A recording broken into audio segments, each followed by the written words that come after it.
Good day, fellow lore sages. It's me, your e-girl lore sage, fellow lore sage. I guess I'm an e-girl now, right? Um, yes, just in time for e-girl stream. Let me. You want me to remove my DM hood so I can show you? I have like a shirt that says I'm a yeah. OnlyFans soon, soon. We'll have OnlyFans, and then it contains I don't know more Moonshae Isle lore. Uh, when did I cut my hair? I don't know, a month and a half ago, I guess. To sacrifice, it's a necessary sacrifice for knowledge, you know. So had to do it. No, but basically, my wife just asked me, you know what? It's time for you to cut your hair, and yeah, I did it. That's basically it. No interesting story behind that. It's just hey, it's time. Okay, that's it. But anyways, thank you for being here. Welcome everyone. I don't know what's going on here. Like as time goes by, more and more people are going to the stream, which is great. I'm not complaining, but this is perfect for me. More of you here, that's great. But I know this is like a niche, in terms of streaming. This is just me reading stuff. This is like boring stream to like 90% of like people who go online to watch streams. Right? Usually you go and watch streams, you play of people playing video games. Oh yeah, thank you for the sub, Venturin. I guess it's the hair. It's the hair. But yeah, thank you for the prime sub. And what was I saying? No, I was saying, yeah, thanks for being here. If you're new to this channel, what we do here is we read adventures, D&D, or Dungeons and Dragons 5th edition adventures. I guess now it's 5th edition. And we extract lore as much as we can about the Moonshae Isles because, again, I'm what I do at work is I write adventures, most of them for Adventures League, and I'm also one of the storyline coordinators for the Moonshae Isles, a group of islands west of the Sword Coast and the Forgotten Realms for Balban Games. Can I get your private Snapchat now? Yeah, I have your Discord, I think, so yeah, send it to you later. There. What else? What else? You know what? Actually, just a bit of trivia. Holy crap! What's going on? This guy, Van Torrent's going wild. Thank you. But anyway, you know what? Since you gifted like 5 subs, and Mikey, yay! All right. Thank you for the sub. Oh no, it's part of the gift. Yeah. Yeah. I don't know. What was I trying to say? It's because of Venturin right here that I think I started streaming. Yeah. There was a time where I have like a like almost brick of a laptop and like dial-up connection, I guess, a few years ago, and this dude just like invited me to DM for their game on stream live, and they sent me like a streamer mic. I was like, holy crap, can I do this? And then like, I tried to do it because yeah, my internet connection that time was really janky, and I was like either pixelated like some Japanese classic movies or or yeah, or I was just like a picture because just like a static photo because my internet sucks. But because of that, like, I forgot what you call this type of mic. But like because of that streamer mic, got me like interested in streaming. And you know what? When I get the right gear, right setup, I'm gonna start streaming on my own. And here we are, right? So, um, huge thanks to Venturin over there. So for that. Anyway, what was I saying? Uh, we need to go back to why we're here. Welcome to Lore Academia, where again we extract as much lore as we can about the Moonshae Isles because it's part of my job. I need to know what the Moonshae Isles is all about, and some of you might be interested in that as well, and that's why we have it here on stream. If you're here in the Philippines like me, you're ready to go to sleep, you can put me in the background, just listen to my voice as I read an adventure, and let me help you fall asleep, right? And hopefully, unconsciously, you learn one or two things about the Moonshae Isles in the process. If you're in the other side of the world, you're on your way to work, you're going to class, you're on lunch break, whatever, eating breakfast, no time to look at my face and, chat with your fellow sages here, then feel free to just, again, put me in the background and just listen to us or me read an adventure and extract lore about the Moonshae Isles. Or if you're really interested in what we're doing here, then feel free to stay in the chat, talk to me, correct my mistakes. I'm going to be mispronouncing a lot of stuff here, so help me out. And there'll be some lore, one or two information about the Forgotten Realms that I may not know, and feel free to enlighten all of us right there. So that's what we're gonna do. S tier lore, C tier ASMR, cause you're not whispering to me. We're gonna have like a different stream where I'm just whispering like for 4 hours reading the adventure. Anyway, so that's what's happening. Before we start reading the adventure, what was I doing a while ago? I was just being lazy, browsing some stuff. Oh, there is a D&D news that came out. If you're in D&D Beyond, if you have like D&D Beyond subscription, you don't actually have to pay for to get like sign up D&D Beyond. It's free. You can get like the stats of the D&D the characters in the D&D movie. You can now get those in D&D Beyond for free. And again, you don't have to pay for anything. I'm not being sponsored by D&D Beyond. Wink wink. Hello, I don't know how to wink. Wait, there, wink wink, but if what's this? Has anyone ever corrected you on lore yet? I've always taken your word as canon. Like, I think there was a time or two, right? Anyway, what was I saying? Reading Twitter, D&D Beyond, Reddit. Yes, there we go. I found it in Reddit. D&D Beyond. They put out some like free material where you can now download or get access to like the stats of the characters, like the leading characters in the D&D movie. So like Chris Pine's character, like the Bard, you have that there. It's called the Thieves Gallery. What's the name of his character? Chris Pine's character is Edgin Darvis. Yeah, probably not how you pronounce that, but yeah. So you have that. You're probably wondering if you saw the trailer D&D movie, how come that druid wild shape into an owlbear?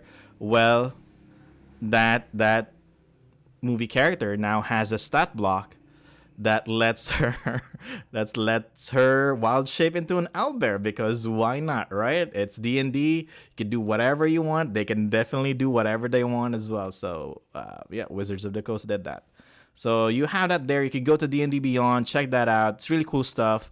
If you're like have a homebrew game and just wanna have Chris Pine show up or someone else, you have just have them meet in a tavern or have these D&D movie characters assassinate the party or the other way around. It'll be a fun thing to do, right? Or just gonna be like some sort of red herring for in your campaign. That'll be awesome. So that's what I saw. That was kind of fun. Yeah, they justify the owlbear wild shape. Just like uh, you know what? You can what did it say? I can't share it because I don't have it on my stream setup. But let me scroll here.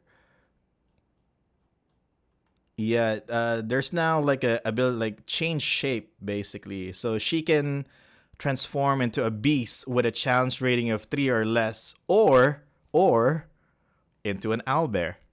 That's it. They just added that like like 4 words, or into an owlbear. They just added that into wild shape for her stats. And that's how that druid in the D&D movie can transform into an owlbear. Link. Yeah, can I post the link? Yeah, you can. I don't think I've like stopped posting links here because I don't know how to do that. So feel free. No, doesn't work. I guess not. So let me. That's the link to the stat. No, it doesn't work. It's blocked. I don't know how I blocked that, but here we go. Hopefully that one sends you to the right site. Okay.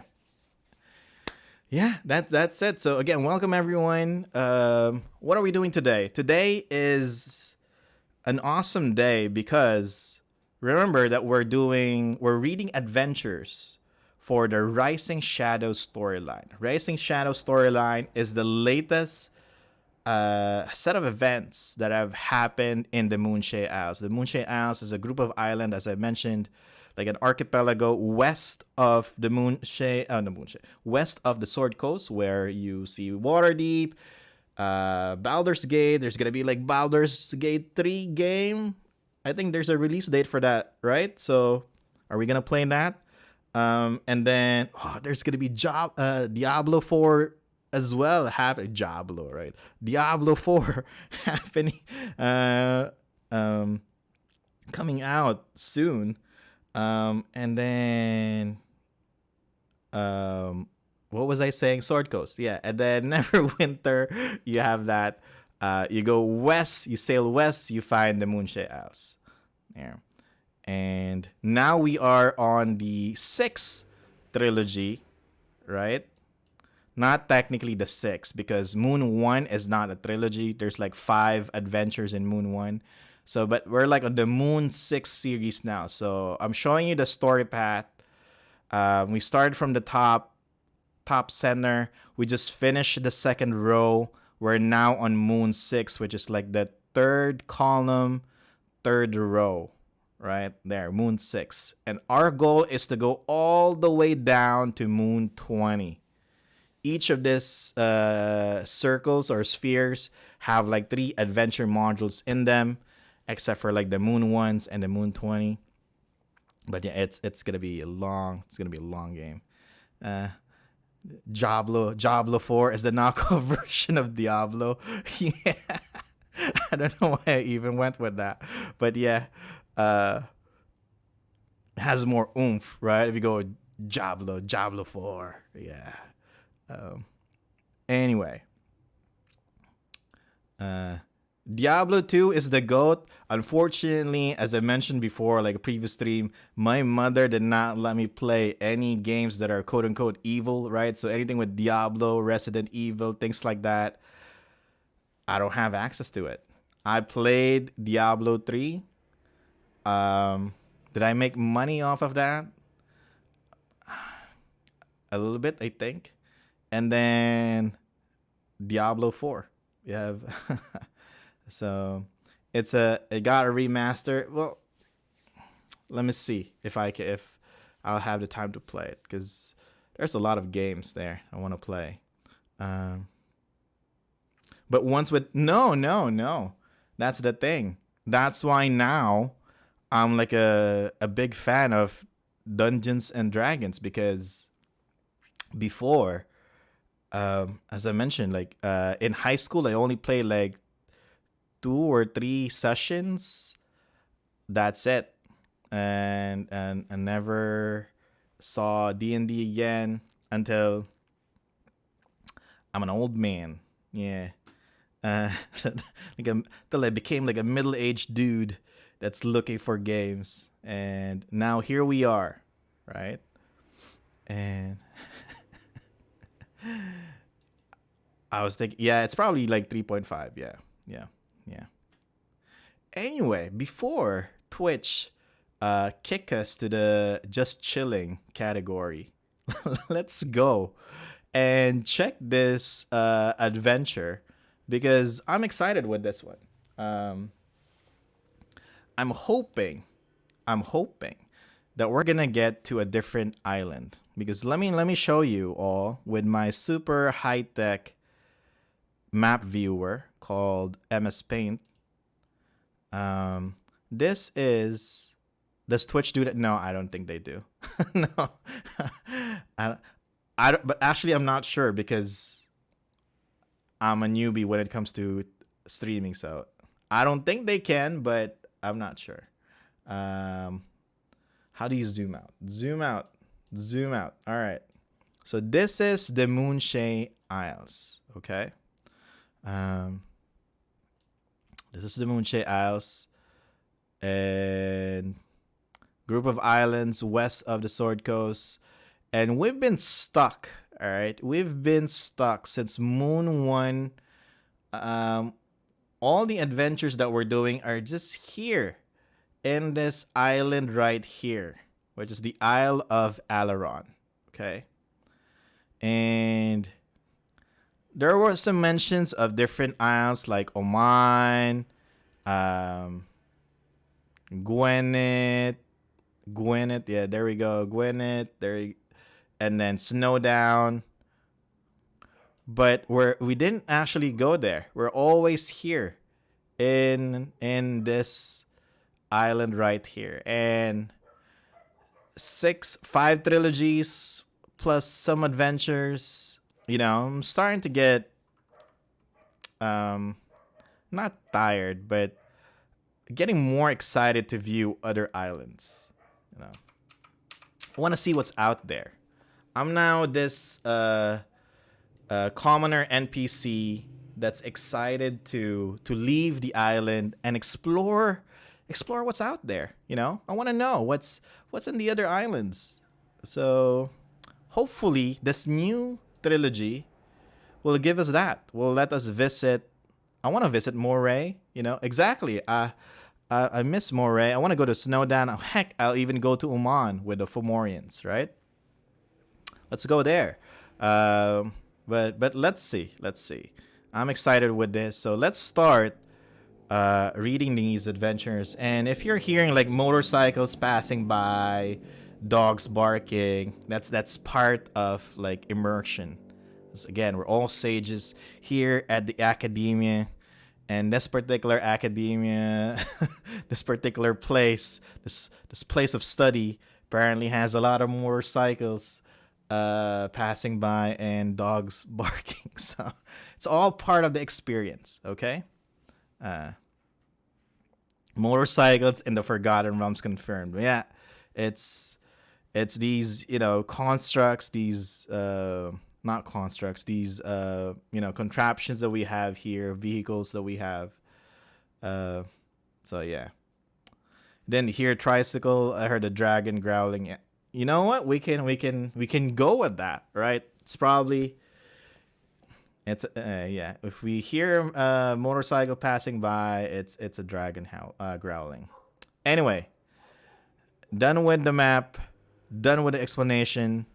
Now it's time for us to start this. So here, we're reading the adventure. We're here for the lore. Um, that's what we're gonna focus on.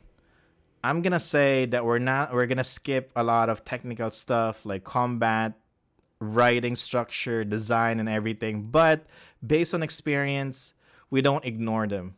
So we're still gonna talk about those stuff. But our primarily focus is the lore. Okay, so there'll be times where we're gonna skip some parts in the adventure.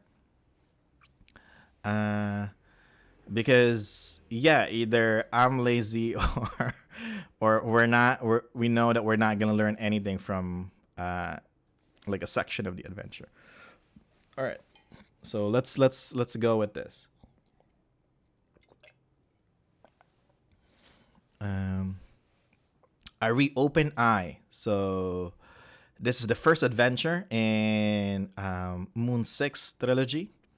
Conflicts. We read this yesterday. Conflicts arising in both the Feywild and the Prime material plane have caused some both planes to call for a return of the balance. Balance of what? We have no idea. And for new alliances between the Fey and mortals. A seer, new to the Moonshaes, have prophesied your help in opening a new portal between these worlds. So either we're gonna let in more Fey creatures into the Moonshae, or we're gonna let more Moonshae folks into the Feywild. We'll see. Part 1 of the Earth Mother's Eye trilogy. All right, so that's the name of the trilogy. It can be a 2-hour or 4-hour adventure. So if this is like from the era of, I think season 8. Season 8 is when Dragon Heist, Waterdeep Dragon Heist came out, and Dungeon of the Mad Mage. The structure of, or the format for Adventurers League modules changed because it became more flexible. It can be like 2-hour adventures, and then there will be like bonus encounters that will let you kind of extend the session if you want, if you have more time available. So that was the like format during that time in Adventurers League when Waterdeep Dragon Heist Dungeon of the Mad Mage came out. But let's see if that's what they applied here. So this is by Diana Voyer. We'll see if it's good. This is a tier 2 adventure, meaning this is an adventure for level 5 to 10 D&D characters. Okay. And of course produced by Baldman Games. And let's get down. See, they remove like all the Adventurers League stuff that they had before, right? There were like rules about how to run the game. If like a character dies, all that stuff. Now we go straight to Adventure Primer, which is nice. Everyone loves a bad idea when it works. Cade 6. Wait, this is from a game, right? Cade. I know I heard that name before. I forgot the game, but yeah. I think this is from a video game. So we have a gamer here. We have a gamer author, which is nice. Why is that removed? I'm assuming because they tried to make it like a lean process. So during my time, when I during my time in like corporate back working, I don't know, salaryman, whatever. My background is in process development, right? Or yeah, all these like, and I'm assuming that they removed that part to make it leaner, to make it, because like this information that we have here in the adventure, you can find it somewhere else, like on a different document, probably in like the player's guide or dungeon master's guide. So, and since these rules change every time a new hardcover comes out, or a season at that time, as we call it, if you play this adventure on a different season, some of those rules will not be applicable anymore. So I think that's why they removed that here and just stick with the adventure. That's it. So that's my thought process as a process management guy. You know, trying to Six Sigma this crap. this process that they have. There you go. That's a loud dragon growling. Anyway, moving on. Background. As the Moonshaes have drifted closer to the Feywild in the recent years, High King Berid Kendrick sought help with the many portals opening throughout the land. He found a young and extraordinarily gifted diviner named Olivia Erinure. Hopefully, we'll have a pronunciation guide later. Who was interested in prophecies of the druids of the Earth Mother and found one in particular interest. A portal to the Feywild will be opened on the night of the autumnal equinox. Wow, is that a word? All right, autumnal equinox, when Saloon is full and which is the moon, I'm assuming. When the moon is full, and Anadia, the first planet in Taurillian solar system. Wow, they're having this? We're doing this? If we're doing this, all right, hold on a second, okay? I need to do something. If we're doing that, rules, books, what do we have? No.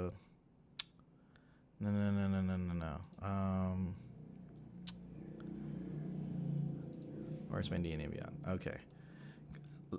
Spelljammer. Sources. Okay. I want to make sure that this is real, right? That it's accurate. That's what I want to know. And Astral Adventures Guide, Astral Plane. Nope, that's not what we want.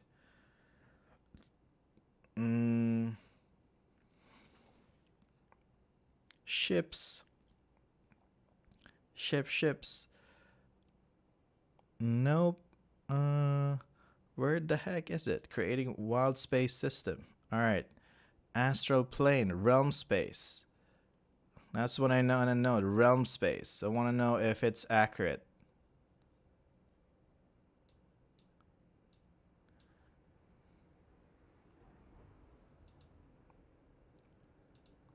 Is it? Okay.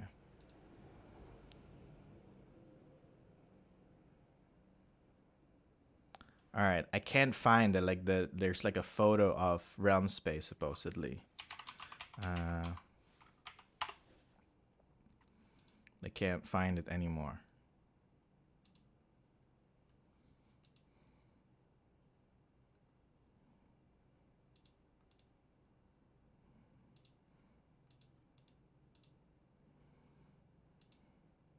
Okay, I think I found it. Hello. Hey, Alaskan, welcome, Alaskan Mike. What's on the menu? We're reading Moon6-1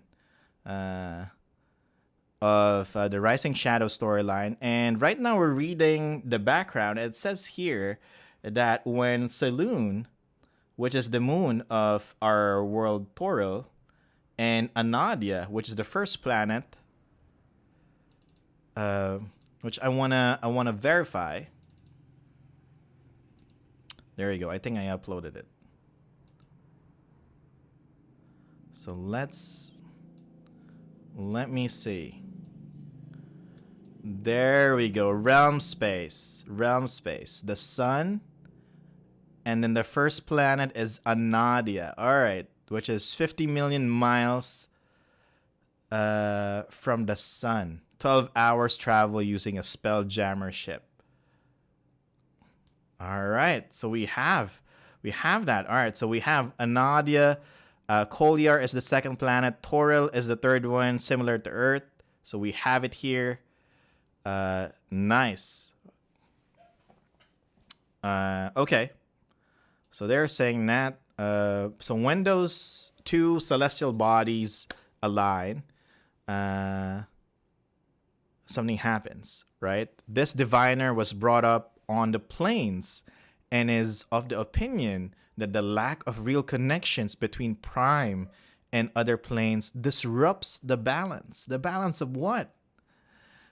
Seeing this as an opportunity to help right a wrong, and at the invitation of High King Nerid, she traveled to the Moonshaes from her home on the Outlands to see this prophecy done this month, sending letters to people who match the descriptions of the adventures in the prophecy. Is Outlands like a location in the Forgotten Realms? Or just, she's saying Outlands like outside the Moonshae Isles? I think there is an Outlands location in the Forgotten Realms.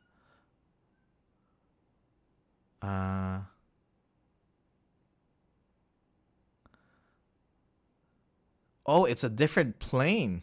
This is like planescape stuff. This is where that donut I forgot what it's called. Like place in Planescape that has like portals to different, like doors to different planes. The Outlands, okay, yeah. Also known as concordant opposition, at the center of the great wheel of outer planes. The nebulous balance, yeah. Is it now the names? Yeah, the other planes, yeah. Wow, this escalated quickly. Like we're just like in a backwater island, and then just minding some business about hags and giants, and now we're just doing like realm space, other planar stuff. Like this seer from the Outlands arrived here in the Moonshae Isles and now asked the help of the High King of the Folk, like spelled with two F's, High King Nerid, because this seer got from a different plane, got a prophecy and needs to make sure that balance is maintained. All right, so there's not enough portals open. We need more. We're just like level 5. Once you hit level 5, like stuff hits the fan real quick. Okay. Let's see what happens. So this diviner, okay, was brought up on planes in the opinion that there's a lack of real connections between Prime and other planes. It's disrupting the balance, saying that this is an opportunity to help right a wrong. Okay, so we read that already.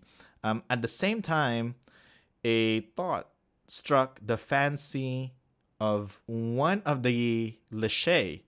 Lishay is, it's written here, the noble Eladrin rulers of the kingdom of Sarafal.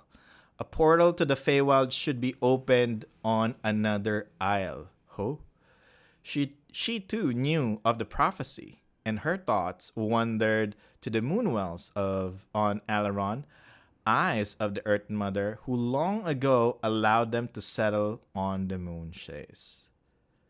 She delegated a Luir seer named Riwal to gather the necessary adventures, prepare the ritual, and find a suitable location to open the portal.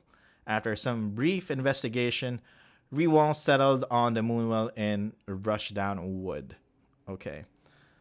All right. There's a lot of stuff here. So, one, I think we're staying in the Isle of Alaron. Damn it. Okay. So we're gonna stay in the Isle of Alaron. 2, I should have been writing names. So High King Darid Kendrick is here. Who else is here? Olivia. Uh, Erinure, who is a seer from a diviner from the Outlands. And then we have a Lachey here, and then we have Riwal, a Luir elf diviner.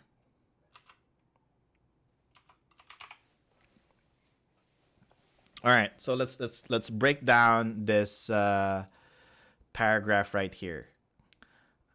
So the Lachey, it says here, is the noble Eladrin rulers of the Fey Kingdom of Sarifal. Okay, so let's open our super advanced map viewer again, and also known as MS Paint, and then we're gonna zoom out from Alaron, and we're gonna go down here to the Isle of Gwenet. Okay. In the Isle of Gwenet, there's this kingdom, a Fey kingdom of Sarifal. All right. So long time ago, the first settlers, I would say, or they're not really the first, but like the earliest records that we have, the first one to settle here in the Moonshae Isles, where these Fey creatures led by the Lachey, which are actually Eladrin elves. And if you read more about the Lacheys, Wikipedia and all that stuff, there are also information there that some of records in the Forgotten Realms say that the Lachey are like really powerful Fey or elves, because they're one of the creator elves.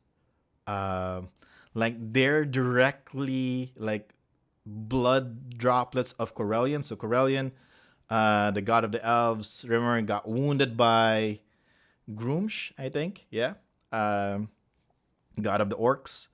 And then his blood is basically what created the elves. And like the first elves that were created, one of those is the Lachey. So these are like really powerful elves that can ascend and become gods themselves if they want to, right? So they're just like one tier lower than the deities. And they settled here in the Moonshae Isles. And they're led by High Lady Ordulf. That's the ruler of Sarifal, the Fey Kingdom of Sarifal. And they stay here, like their seat of power is here in Carador, which is like this small island castle here in the Murloc Lake. So this is where they're staying. But then High Lady Ordulf, the one ruling the kingdom of Sarifal, got a vision that she's gonna die if she stays here in the prime material plane. And so what they did is they left, kind of phase out. If you know how to play Magic the Gathering, like the old rule, like phase in, phase out. So they phase out. All the kingdom of Sarifal disappeared, and this land, this whole island, is now free for all. Like anybody can get them, and so the folk or human settlers start to arrive here and say, "All right, free land, let's live here. Like no one's gonna disturb us here." And then I think 100 years ago or 200 years ago, somewhere in there, before the current timeline in the Forgotten Realms, Lady Ordulf decided that, hey, you know what? It's time. I'm gonna face my fears, and and if I die, I die, right? Just gotta have to face the truth. And so what they did is they faced back in. What's up, everyone? We're back. Oh, thank you for the subscription. I'm gonna pronounce her name, but I can't say it. So I don't know how to say it. Is it Mimosin 1989? So thank you for the sub. And thank you for the follow, Alaskan Mike. So there. What was I saying? Almost there. High Lady Ordalf decided, you know what? It's time to go back to the material plane, face my destiny. Mnemosiny, there you go. That's way better. Mnemosiny 1999. Thank you for that. And they went back here to the material plane, but then they saw there are like folks living here. There are humans living here. And they were like, nope, this is our island. Go away. And so war happened, right? These folk, this human, like the human settlers were pushed away, killed even, because they're not supposed to be here, according to the Fae. Like, this is their island. So they pushed out everybody else and make Gwyneth like a Fae-only island. And remember, these are ruled by the Lachey. Yeah, technically, yeah. Well, not racist in a way that they don't like the folk. Yeah, I guess it's racist in a way because they only want the Fae. That's it. It's like they don't hate other races. They just don't want you here. So they're racist that way. That's what I'm saying. I'm not gonna defend them because that's what they're doing. And everything non-Fae. So yeah, the dwarves, everyone, yes, but there's a lot of humans. Us. We're just like, yeah, exactly. We're like cockroaches. We're just everywhere. Yeah, including dwarves. Any non-Fae is not allowed in Gwyneth. That's the problem, right? Or that's the problem of the Fae of the Kingdom of Saraphal. So, and again, the Kingdom of Saraphal is ruled by the Lachey, really powerful Eladrins. So they pushed them away. They got a hold of the Isle of Gwyneth, and they even said, like it's in the record somewhere, we could have taken more. We could have invaded more islands. We could have taken the whole Moonshae Isles. We're that powerful. But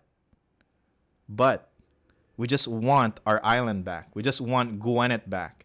And that's why they just settled here in Gwyneth.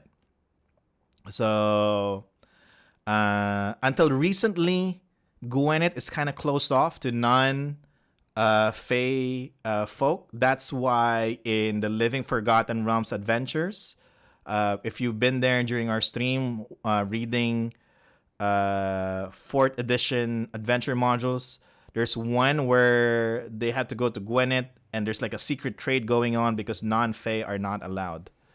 But yeah, so that's like a brief history of Saraphal, Gwyneth, and the Lachey. Right, that's what we have.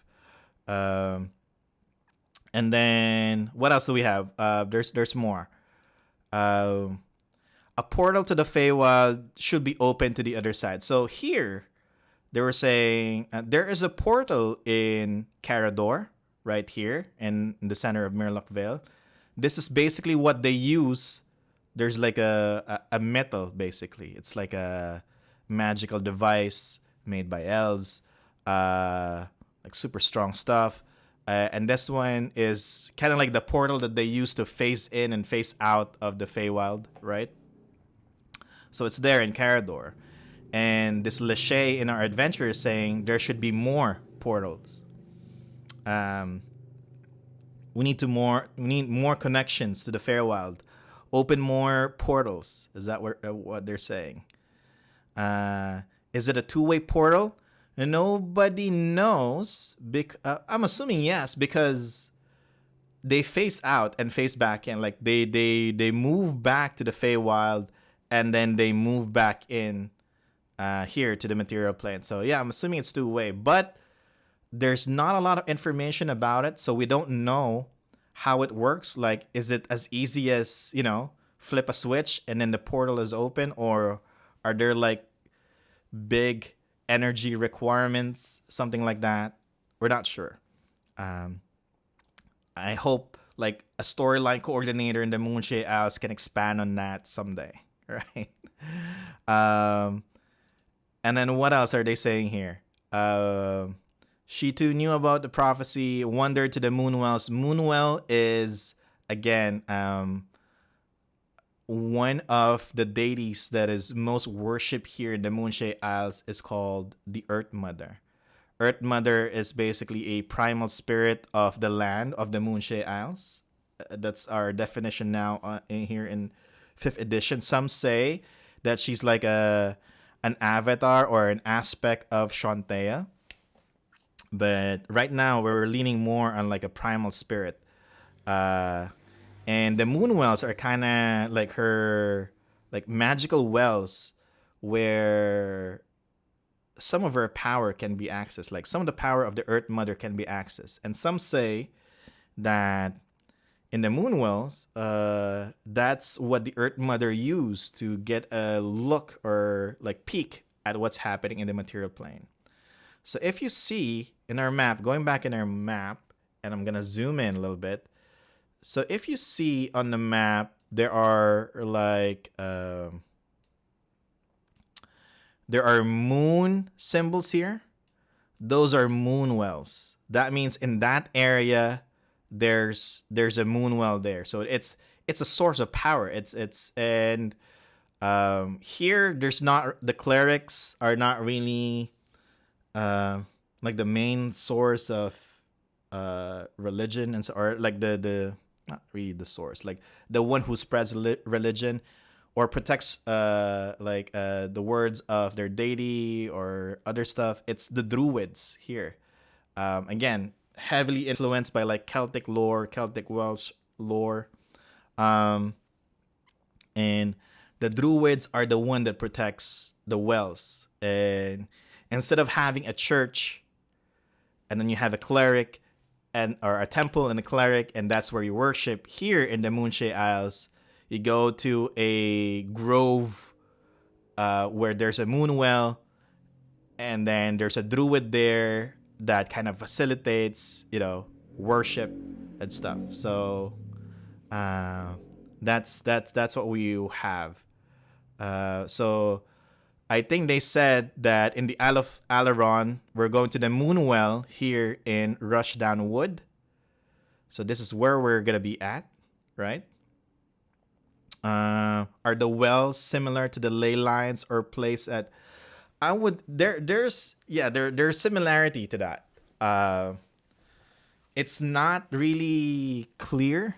They didn't really expand on it that much, but they just mentioned that there are wells here. These are kind of like the windows to the material plane for the Earth Mother, right? And yeah, so that's why druids here are kind of like more famous than clerics, or much more common than clerics, right? Because of the moon wells. And like a lot of majority of the people here in the Moonshae Isles worship the Earth Mother. And of course, like in real life, they kind of hate it when you start introducing new religion to the land, right? So that's another problem that this group of islands is having.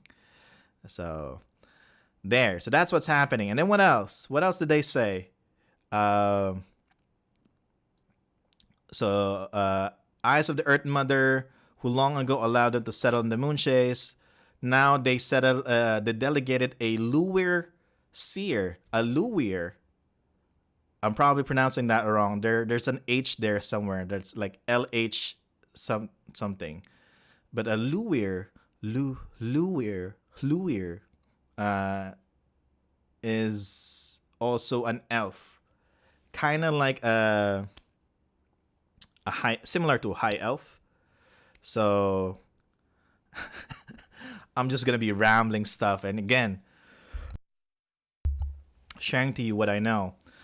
Um, Before, so remember that like in our records about the Moonshae Isles, it's these fey creatures led by the Leshay that kind of be like the first ones to settle here in the Moonshae Isles. And this is like thousands, like 1,000 year ago or more than 1,000 year ago, thousands of year ago. Um, so the Leshay were like the first ones here, and then um, another group of elves kind of settled it, tried to go here to the Moonshae Isles, and these lure elves and say, "Hey, can we live here? Is it okay?" And the Leshay were like, "Of course, homie. Why not? Yeah, or we're your elves. You need help, so you could stay here." And what they did is they stayed here. These lure elves, most of them stayed here in Sonoria. Oops, I'm not seeing that. There you go. There's a lot of red stuff. Let's remove it. They stayed here in Sonoria. So like these lure elves are like, you don't bother us, we're not gonna bother you, and and they just stay there, minding their own business, and nobody's uh kind of giving them a problem unless somebody gives them a problem, right? Uh, and that's basically it. And then when the Lachey kind of phased out of the Isle of Gwenet, they stayed there, and the folk kind of came in, and then there were disagreements. There was a little bit of battle, but there was a time where these lure elves kind of allied themselves with the folk, specifically with the Kendricks. So House Kendrick. So there's a very important history there. But yeah, so we're dealing with a lot of Fae here, basically. Fae that are mostly staying in the Isle of Gwenet. But our adventure takes place in Alaron, which sucks a little bit because we've been in Alaron for so long.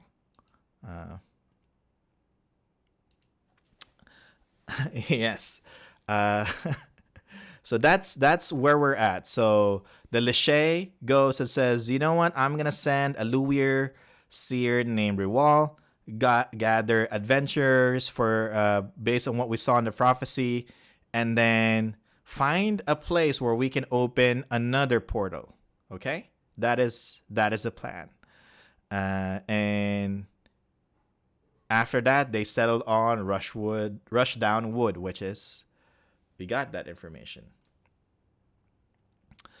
All right, so that's that paragraph right there. That 20-minute explanation is a breakdown of that paragraph.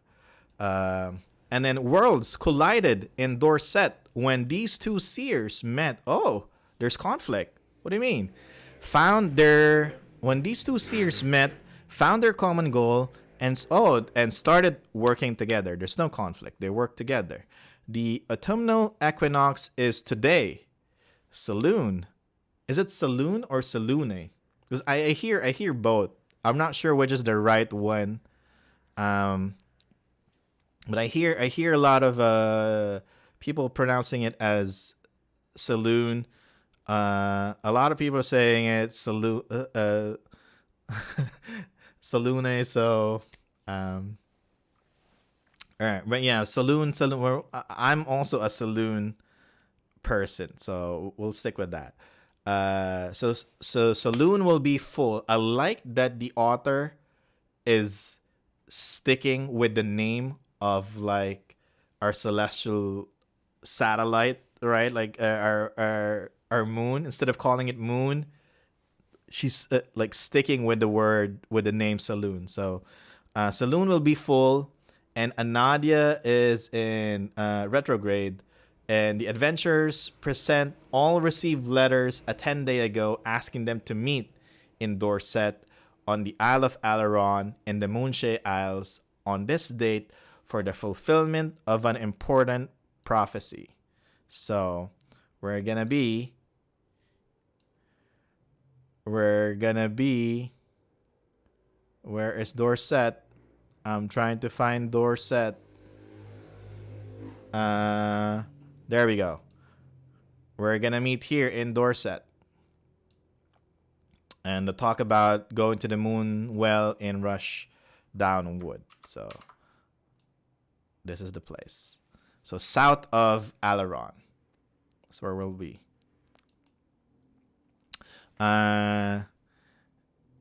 Okay.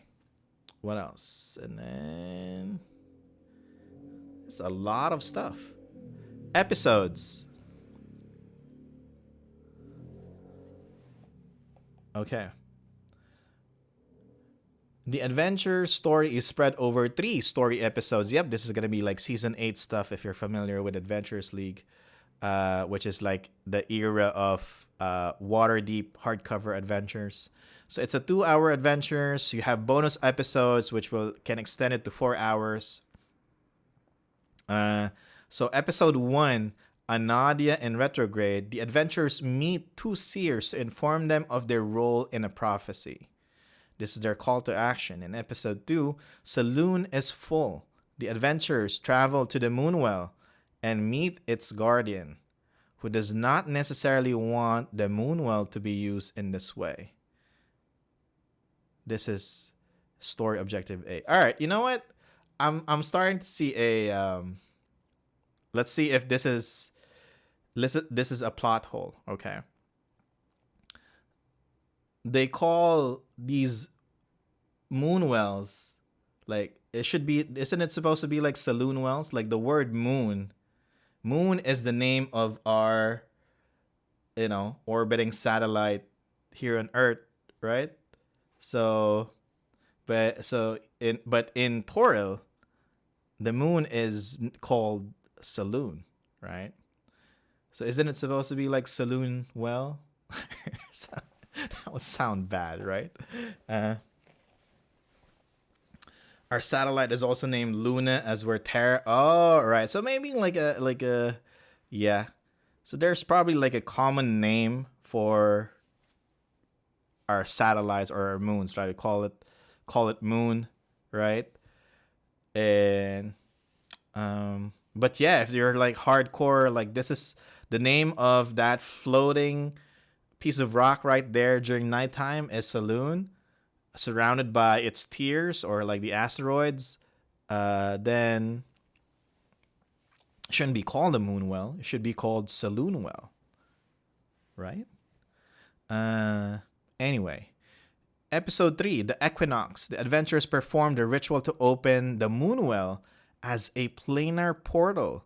Pockets of planar energy are forced into monstrous forms, and the adventurers must defend the moonwell.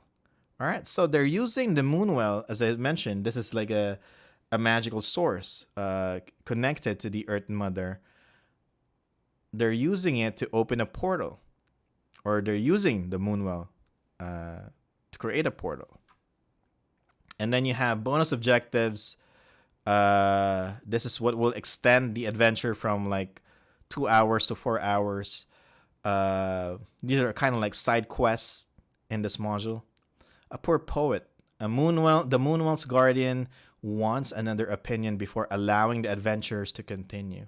The party encounters the poet being harassed by animals, and okay, so this is a bonus objective. And then we have another bonus objective, Shadows and Secrets. One of the seers learned of a defunct planar portal near the Moonwell and asked the party to go investigate and bring back any lore.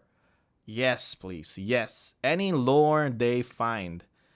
This is bonus objective found in Appendix 5. I am excited for that. So what is the sequence? How do we run this adventure, right? So if we're only going story objectives, episode 1 to 3, but if we want to extend this adventure by 1 to 2 hours, then we can apply the bonus objectives.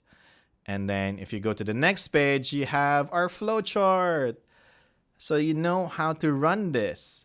So we go with the call to action, And then we can go with Saloon is full, or we can go first to Shadows and Secrets, bonus objective B, and then we go to story objective A, and then we go to bonus objective A, a poor poet, and then we can go down to the Equinox. So that's gonna be our path. So top square, we're going to the yellow square on the right, and then we go to the middle purple square, and then we go to the left, and then we go down to the bottom purple square. So that's our adventure path for this session.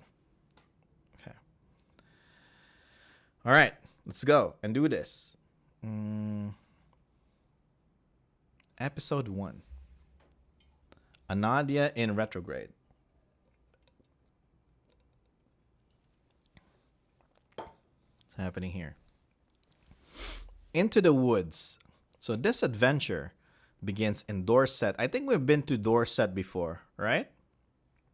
I think there's been an adventure where we've been to Dorset. On the Isle of Alaron, as the last of the characters reach their meeting place, a mural of a cloud giant's castle in the sky painted on the outside of Dorset's tavern. A door magically opens inward on that wall as Olivia Erinure. Actually, I'm gonna go down to Dramatis Personae.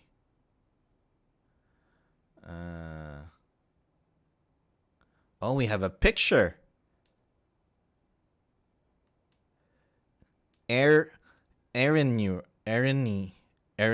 Oh man, this is gonna be hard. Erinure. There you go. Erinure is how you pronounce it. Olivia Erinure. Okay. I think that's as close as I can get to pronouncing it right. Erinure. Okay. My tongue is complaining already. But there. Olivia Erinure. Okay. Decent. C+. So we have that. Later we'll look at the portraits, the other portraits. So we have Olivia Erinure opens the door into her demiplane and invites everyone in. Oh yeah, Olivia is the one from Outlands, right? She's the one from Riwal is the one from here in the Moonshaes. Okay. She greets them all. You must be the elven swashbuckler, or so depending on who arrives, or who is like part of the party, right? Yes, the Asimar sorcerer, but does not know their names offhand.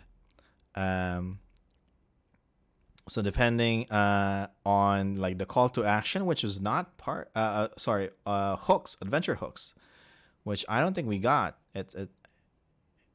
It's just written here. So Olivia sent out letters a 10-day ago asking adventurers who matched the descriptions, or the call found you. The adventurer just happened to be walking by as Olivia's door opened, and she called them for the part in the prophecy.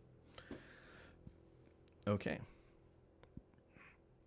So this section of Olivia's demiplane is a square measuring 40 feet by 40 feet. The room contains one door on the left wall, okay, blah, blah, blah. Wooden chairs arranged in a circle around a wooden table, one for each character, and one for Olivia, and one where Riwal is sitting pensively, okay? Decor, yes, this is what we want. The chamber is fitting of a noble. Dark maroon carpet covers the floor, okay? Chairs and table are elegantly carved with selection of fresh fruit and sweet pastries in crystal dishes in the center of the table. And the walls are a deep maple. On the back wall is a portrait of Olivia, right? A little vain, and her mothers are not vain. It's a family picture. Okay. On the left, a pale red-haired half-elf wearing wooden armor and holding a tree-like staff with lightning around it. And on the right is a dark-skinned human with an asymmetric haircut, cloak in shadow, and whoa, okay. And the room is magically lit with bright light. Okay. Olivia, uh, Arenior is an archmage. Wow, that's strong monster stats you got there.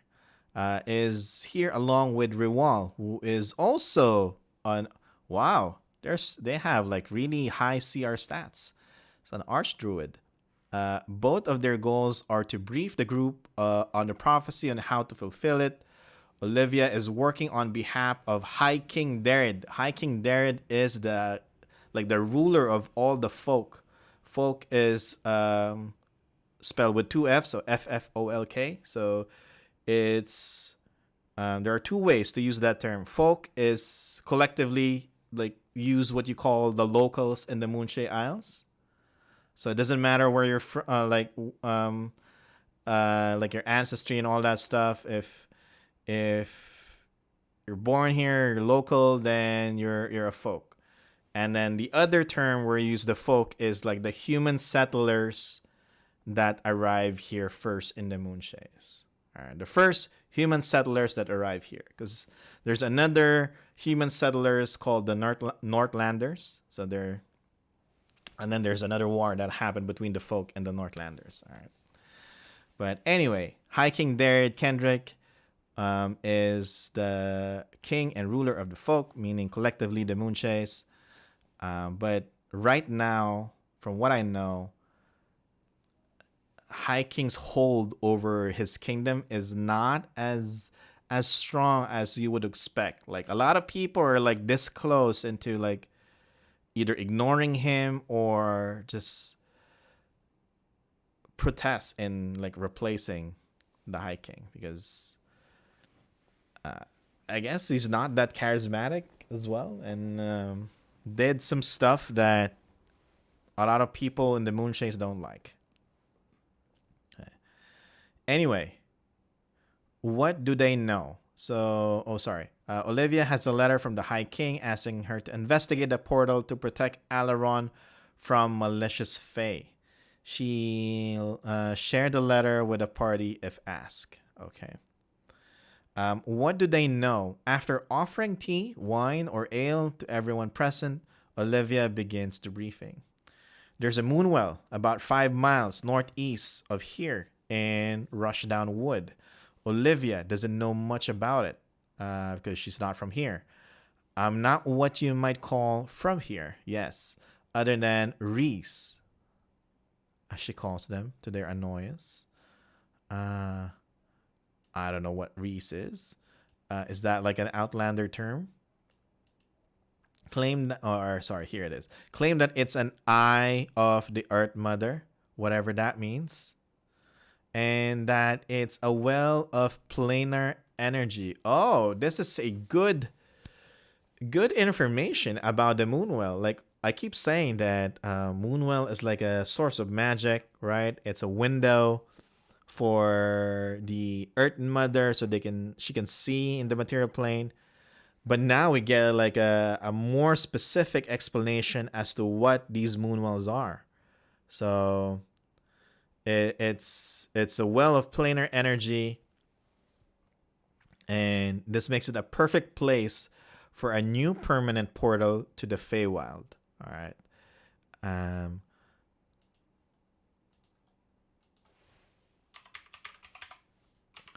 Portal and teleport. What is that?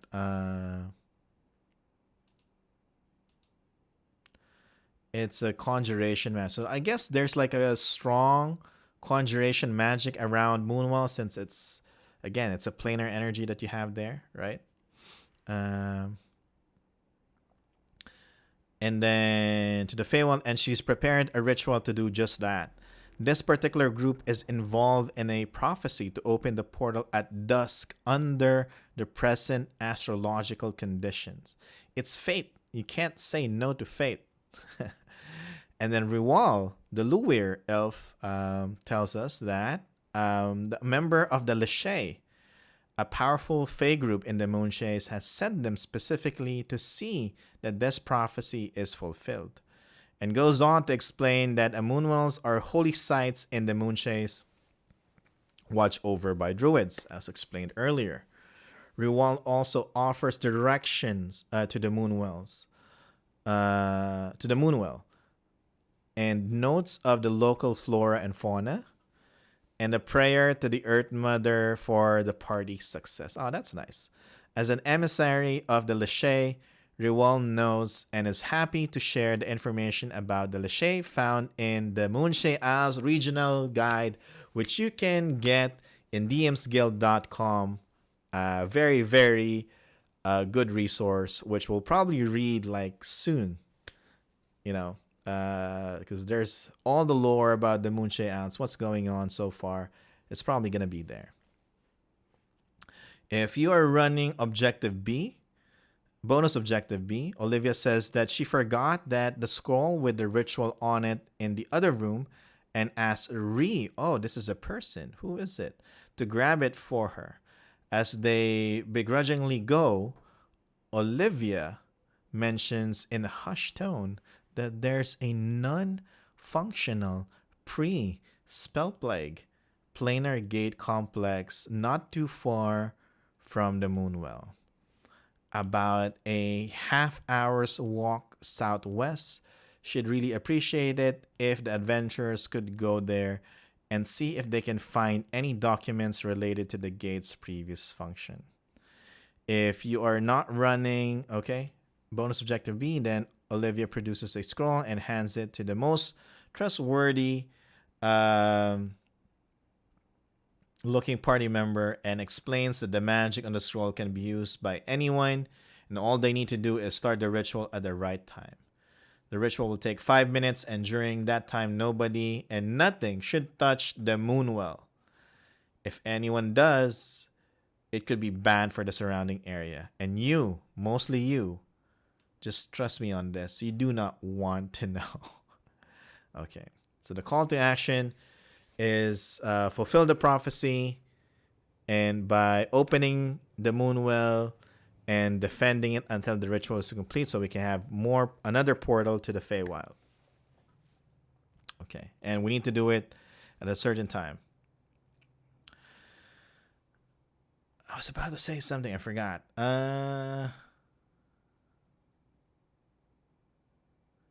There's something that I forgot. What was it? Yeah, pre-spell plague. So there's still like two things that I'm not that familiar with the Forgotten Realms lore, or at least it just confuses me. So I know there's an event where Mistral died, right? And magic disappeared. That's basically when we change edition. Is that the spell plague? Or is that something else? Or is the spell plague when Abir Toril, like there are these two planets that occupy the same space, right? So like these twin planets, Abir Toril, and then they got separated and then merged back and then, I don't know, separated again. It's a complicated relationship between these two planets. Is that a spell plague? I keep forgetting. But those are like the two major events. That's like kind of like their explanation for like edition shifts, like edition change in D&D. But I always confuse those two events. So I guess we should just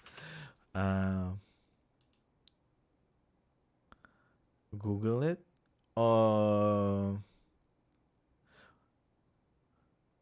I think, yeah. So, or is it the same thing? I think the spell plague is when Abir separated from Toril.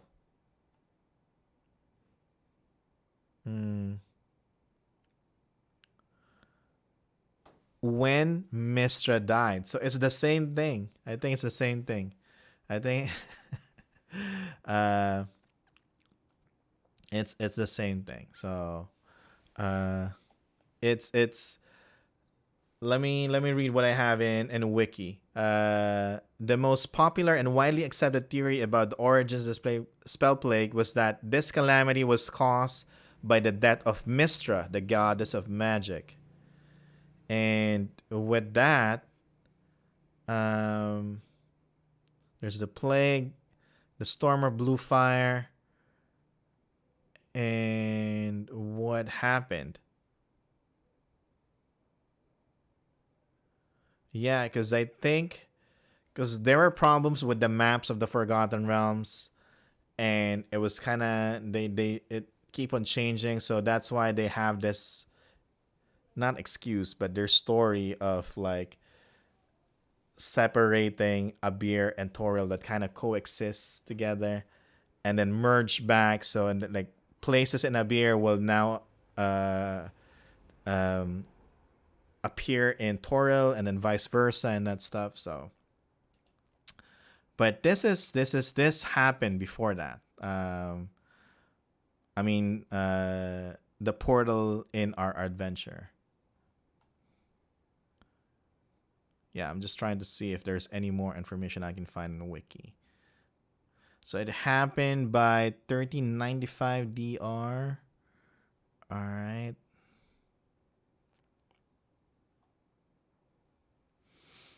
Okay. That's it. I don't want to go and dive there too much. So actually, we're not going to go to part 2. We're going to go to bonus objective B. That's where we're going. Appendix 5. There we go. Shadows and Secret, because we want to know what's going on here. 60 minutes. If you're a dungeon master, this is an estimate of how long you'll run this encounter. The ruins Olivia wants the party to investigate lies about a mile and a half off of their path. Whoever's leading the party must succeed on a survival check in order to find the quickest path. On a failure, the journey takes an additional hour, putting more of a time pressure on them. Once they reach the entrance, they find a stone stairs leading down into the ground, which is scene A. And there's a map of the dungeon provided in Appendix 3C. We'll go there as well. Well, actually, let's go there now. Appendix 3C. Which is this? Oh, this is a big dungeon. All right, we arrive in A, which is at the bottom. So there's B, C, D, E, F, G. That's a lot of rooms. Secret door. There's a secret corridor here. H, I. Okay, so that's 9 rooms in total. That's a good map too. So there's a magic circle. There's a big table over there. What else do we have here? Some rooms in E. Is that like a mini library? I'm assuming. And there's like a room with beds. Okay, there's like a workshop. Is that a cage in C? Is that a cage in the upper left in room C? All right, let's check and what's actually there.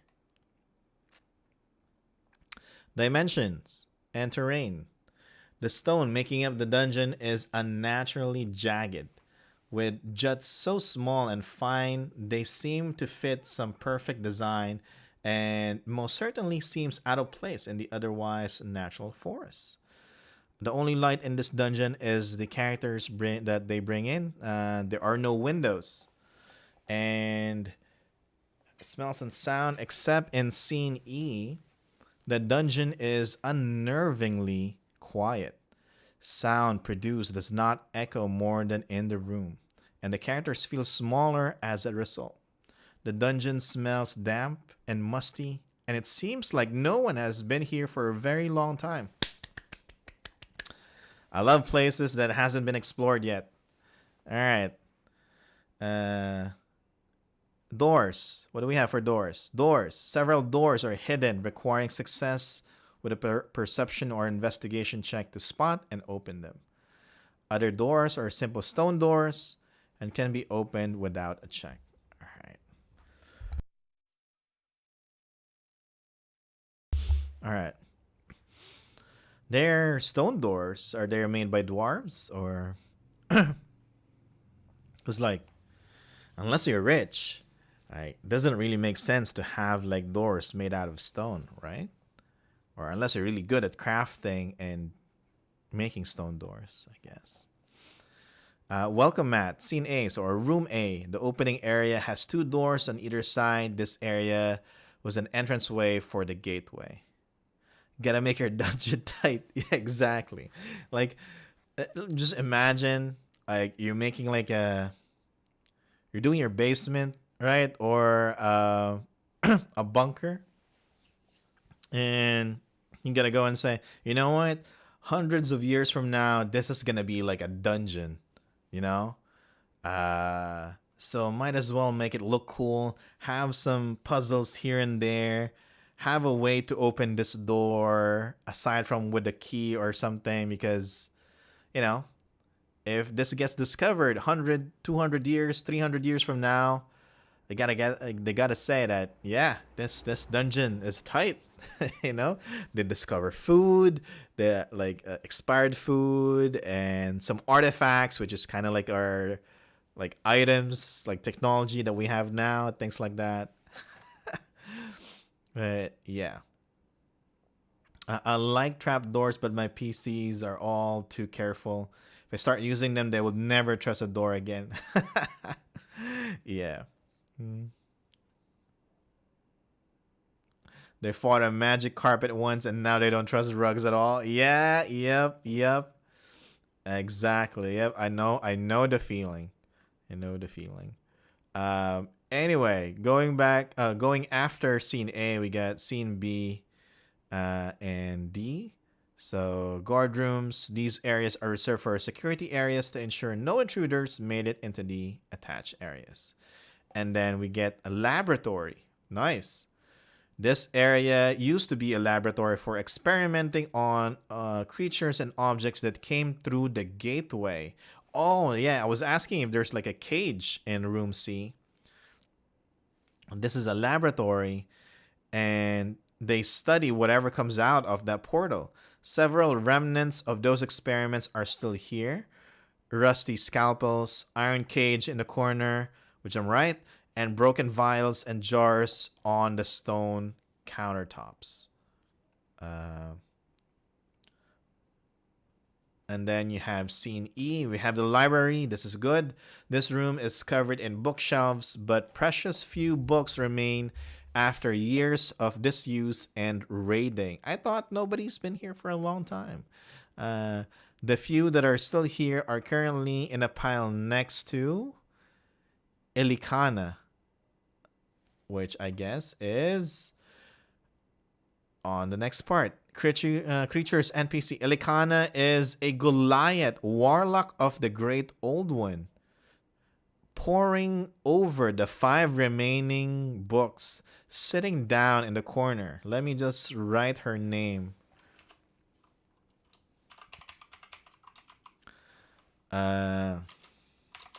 Goliath Warlock. Okay. Ilikana wants to unearth who her patron is. Oh, she doesn't know. She hasn't had a lead in a long while and figured the research done in this old planar gateway will be a way to see where to look next. Okay. What does she know? Ilikana knows the information in Cinder's notes below. She also knows that after, I'm just going to say Cinder, abandoned the complex, powerful magic began draining the energy used to create the portal, rendering it non-functional. And right now, Ilikana is halfway through the first book, written in ancient Netherese. Oh, this is not good. With the help of her Eyes of the Runekeeper, Eldritch Evocation. Eyes of the Runekeeper, what does that do?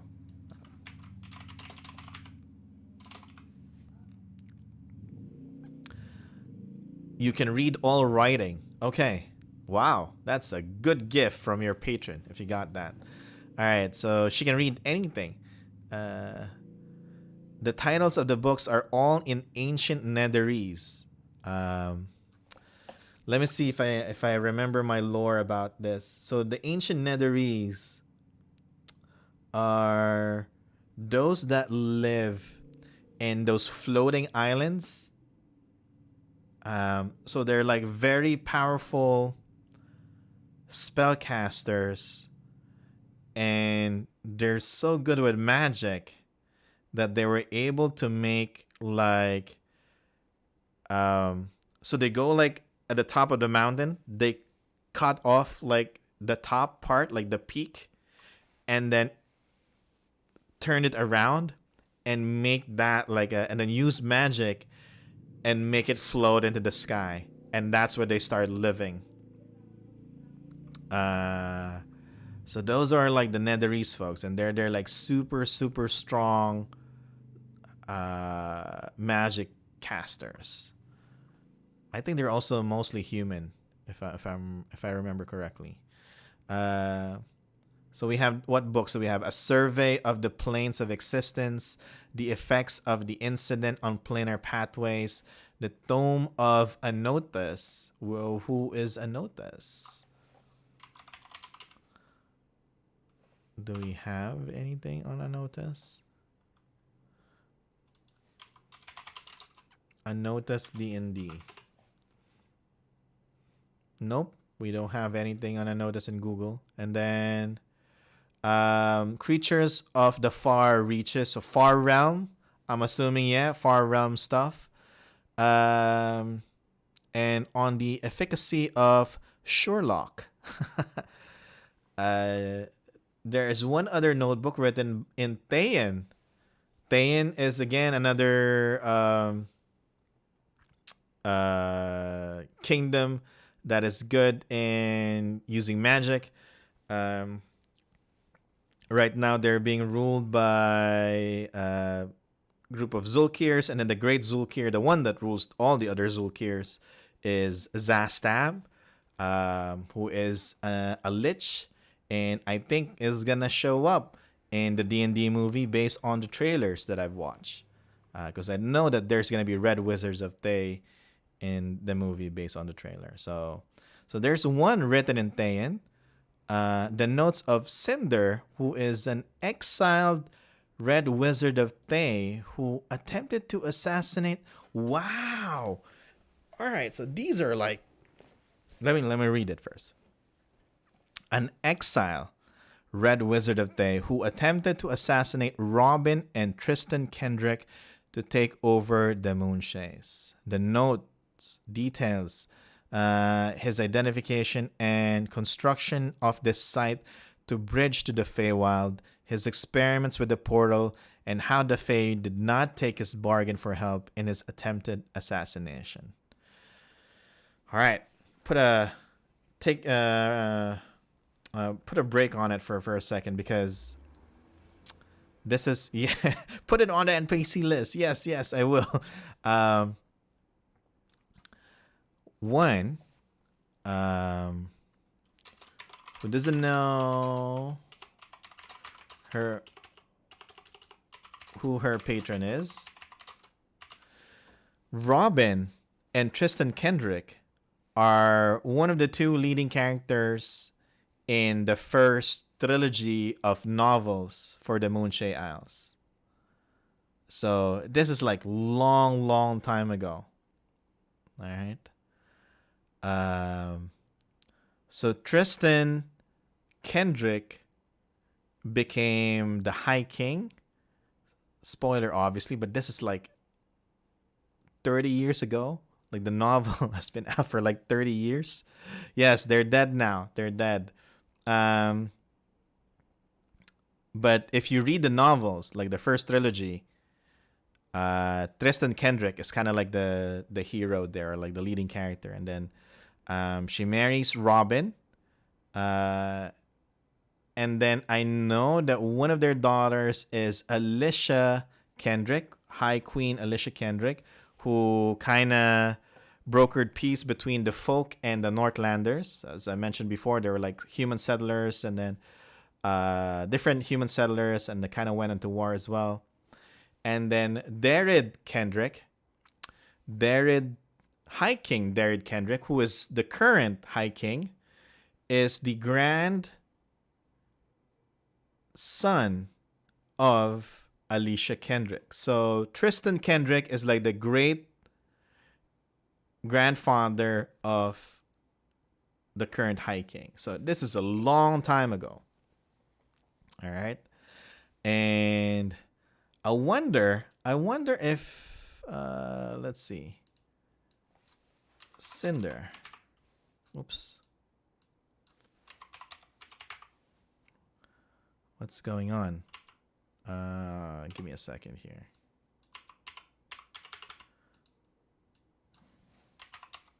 Cinder D&D. Oh, she's here. There's a wiki about him. Did he appear?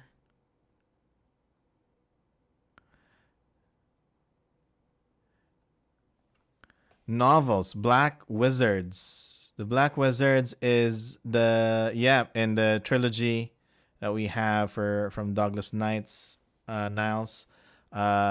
the book 2, okay. So you have it there. So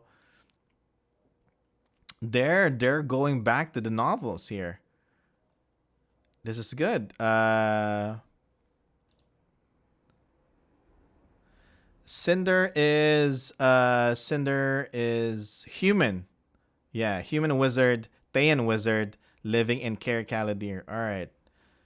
Possess bracers of defense, mirror of mental prowess, ring of protection +2, ring of wizardry, and a staff of slinging. Nice. Cinder studied magic in Thay, but left to rule his own empire. After traveling to the west coast, he set his sight on the Moonshae Isles. This is from Wikipedia, or the Forgotten Realms wiki rather. We're gonna read this because I'm interested. Okay. Unfortunately, I can't show, so just listen to my voice. The previous High King of the Moonshaes formed a council of 7 mages to serve and advise him. With his passing, the council now serve the current High King, Reginald Caratal, and the council leader, Kermavis. I'm butchering these names. I'm sorry. Invited Cinder and his disciple Alexei to join the council. Kermanvis recognized that Cinder was almost as powerful as he was and decided to keep a close eye on him. So Kermanvis is the council leader of the 7 mages. So the suspicions of is it Kermanvis or Kermanvias? Because there's a different.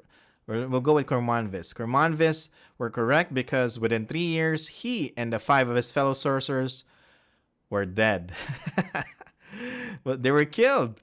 Cinder and Alexei replaced them with mages of their own choosing and converted those ones loyal to Kermanvis to not follow him. And at the same time, Cinder also formed an uneasy alliance with the Baal worshipping Hobart, which is again in the part 2 of the novel. Each thought to use the other to further their own goals, and part of their joint plan was to conquer the Moonshaes discreetly. All right, that's how it's supposed to be done, according to Cinder. In 1346, actually, let's a bit irritated with the pronunciation.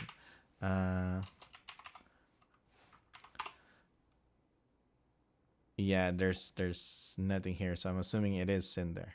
Okay.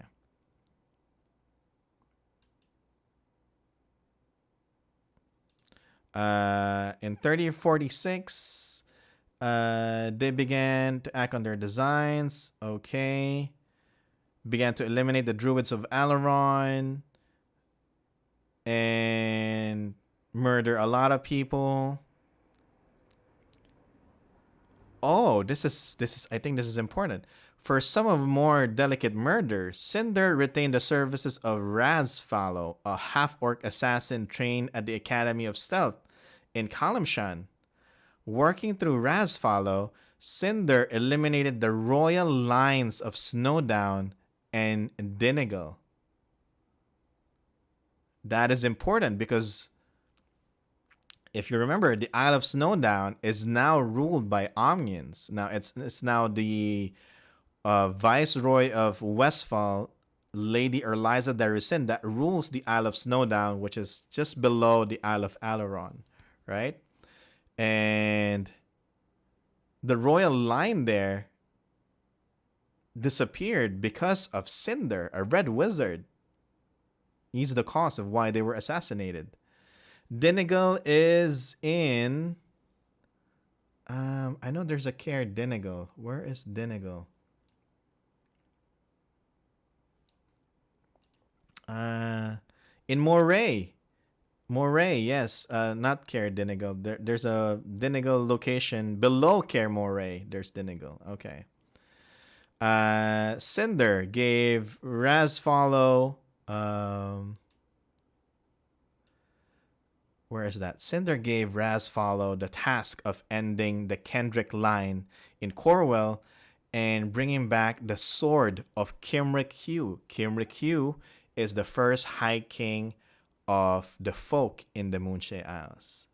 Razfollow succeeded in killing the king, the father of Tristan, but Tristan survived with the timely assistance of his friends. Cinder, using his enchantments on the king Caratal again, had Tristan declared a traitor and ordered his arrest. Wow, this is like an anime plot. And Darcy O'Rourke, the sister of Hugh O'Rourke, a rebel lord, put to death. Okay. After the failed assassination, Alexei began to have doubts about Hobart's trustworthiness. Where was I? And when Cinder found out, he had Alexei's hand mangled and imprisoned in a field of magical silence to prevent spellcasting. And then Cinder then sent Criffon after Doric, two mages from his circle, and Razfollow to search for Tristan and end him. Eventually, Tristan and Darret were able to sneak. So Darret is like another character in the novel. Able to sneak into the king's royal chamber and demanded a reason for the assassinations. When the king couldn't respond, Cinder entered. And after a brief struggle, he defeated the two, I'm assuming, sparing their life only at the command of the king. He then had them imprisoned, and while in prison, the king went to interrogate Tristan. During the interrogation, Cinder once again charmed the king and had the monarch order Tristan's execution decreed. Okay. Cinder was about to carry out the order. Oh, I get it. The High King was assassinated, but that's not Tristan's father. The Tristan's father is just a king in Corwell, not the High King. A king in Corwell, and was charmed by Cinder. Cinder was about to carry out the order, but was interrupted by Darret, who had managed to escape his cell, discovered Alexei, and find Tristan's cell. There was a brief struggle, and Darret managed to wound Cinder's hand enough to cause the mage to flee. Cinder then manipulated the king in order to order an all-out assault on Doncastle, and Hugh O'Rourke, counting on Criffon and Doric to sabotage the defenses. Cinder, the High King, and the rest of the circle of wizards accompanied the army. Outside the border of the Down, I think there was like some typos here. Cinder summoned a poison cloud, okay, to kill or chase off any of all hidden sentries and guards among the foliage. Only Robin's potent magic was able to minimize the damage. The Scarlet Guard and the rest of the kings. Oh, what's this? Scarlet Guard? And the rest of the king's forces made quick work of the town, and the High King wanted to return the castle to celebrate. Cinder tried to manipulate the king once again, but in a fit of rage, destroyed the king's mind. He then ordered the army to follow the survivors and destroy them. Eventually, the Scarlet Guard cornered Tristan and his army on a rocky beach peninsula. Before the battle could begin, Alexei, which is again the like apprentice, I think, of Cinder, destroyed the wagon carrying Cinder's apprentices. And when the battle began in earnest, Cinder and Alexei fought, with Cinder quickly winning. Robin then joined the fight against Cinder, called upon the power of the Earth Mother, and opened a chasm in the ground that swallowed both Cinder and Alexei. And that's how they disappeared. And this is all here. This link. All right. That's a lot of stuff that happened there. So let's fill up our notes. So we have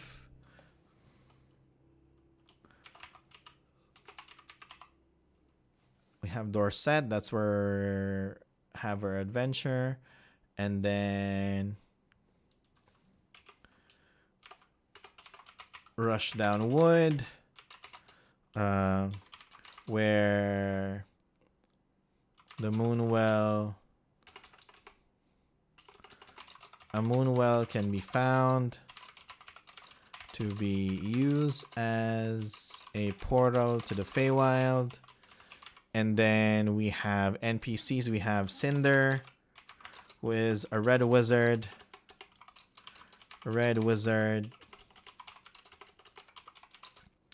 Who wants to rule the Moonshae Isles.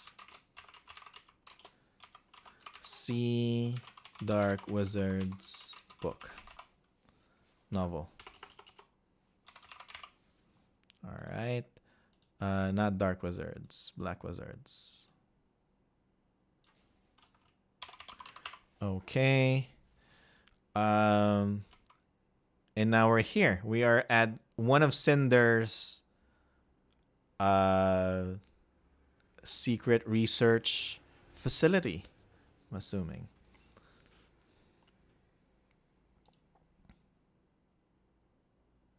And then, yes, I forgot to copy this. And then we have the books. This is important.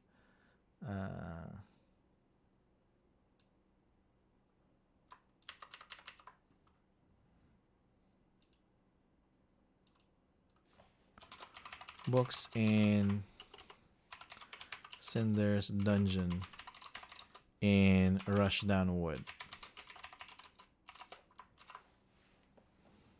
Okay, this is a lot. So we have those.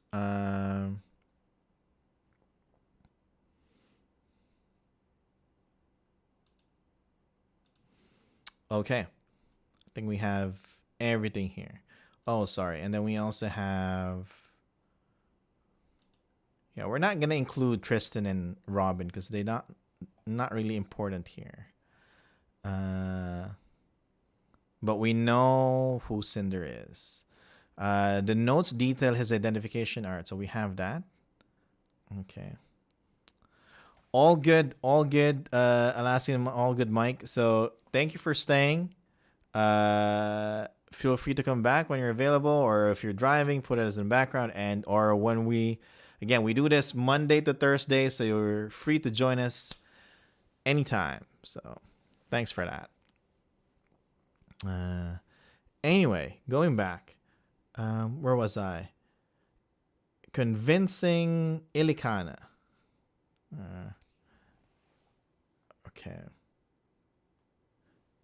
Okay. Are you talking to King Kendrick? Elikana is unwilling to part with the books until she's done with them. And she only read like the first book. There are 5 books here. Likely in a few months. There we go.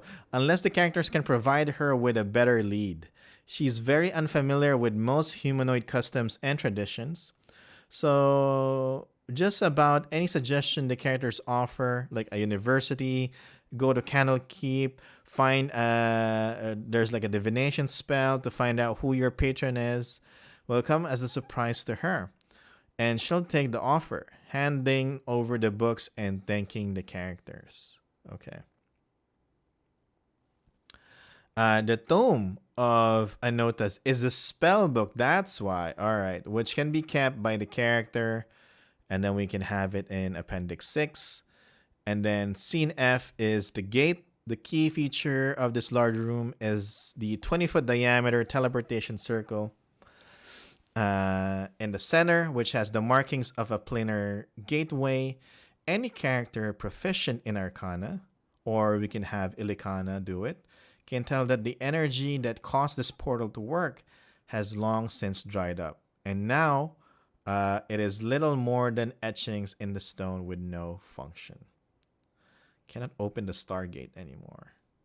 The dining room, dominated by stone table, running most of its length with the bones of the few long dead humanoids scattered about the room. The dormitory. This room contains 4 bunk beds, 8 small foot lockers, and 6 humanoid skeletons. The foot lockers are open and contain nothing of value. Then we have a kitchen. Barrels of what used to be flour in the corner. Flour and along with a counter space with rusted knives, shattered cookware, and a humanoid skeleton on the ground. Man, he died cooking. That's where he decided he want to go. The kitchen. How many? Oh, I was gonna say in room G, if there's like 7 chairs here, like to represent the 7 mages, that'll be a good callback to the novel, right? But it's not. Okay. And that is basically it. That's the place. That's the ruins here. So the portal is not working. We can't really help Ilikana find out who her patron is. We just give her suggestion and then that's it. We get a spell book in Appendix 6. There we go. This spellbook is bound in black leather and the page edges in are silvered. The title, The Tome of Anotas, is embossed in silver and on the cover in ancient netherese, and then has these spells. Oh, you get to learn counterspell, get catnap also, which is good. What else do we have here? Create homunculus is also nice. Enervation, I haven't used that, I think. Infernal Calling, Tiny Hut, Mage Armor if you don't have it yet as a wizard. Magic Weapon, Mind Spike, Fateful Hound.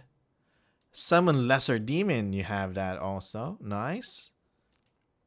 And Raries, very important for adventuring. That's a good book. Good spell book. Okay. So that's it. So it's so the portal is a dud, so we can't use that. So we're gonna go to the woods instead. Right? We're gonna go here.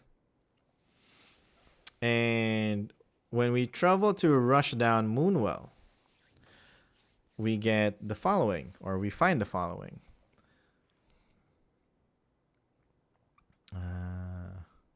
What do we do in this episode? Removing Ashoral's opposition to the desecration of the Moonwell is story objective A. We complete this by convincing her it is a good thing to do, or by killing. Wow, killing someone here.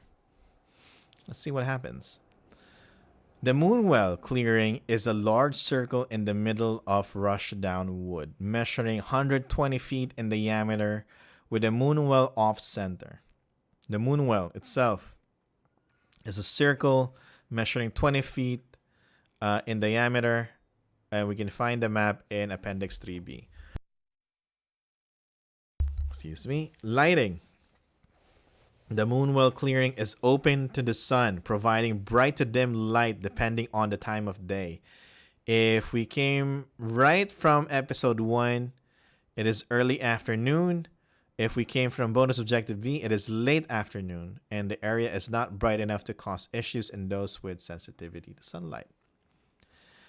The Moonwell clearing is open to the rest of the forest. Pine, birch trees, and shedding leaves and small animals are gathering food for the approaching winter.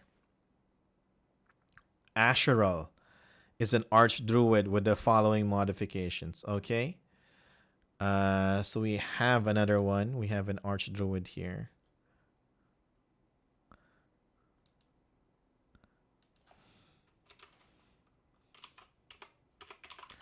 Asheral, the archdruid that protects the Moonwell in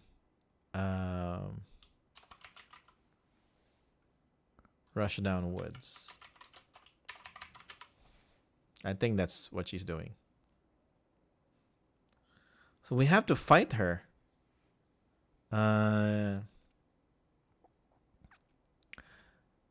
We're fighting an archdruid in tier 2. Upon arriving at the Moonwell, the party encounters its guardian. Yep, she protects the Moonwell. A folk druid who has kept watch over it for years. A folk archdruid. So let me put it here.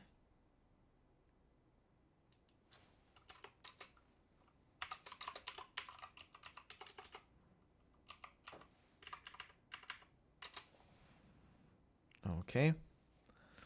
And Asheral is sitting on the ground next to the Moonwell when the party arrives. Asheral has been guarding this Moonwell for almost 20 years and is committed to her duty to defend the Moonwell and those who would seek to defile or desecrate it.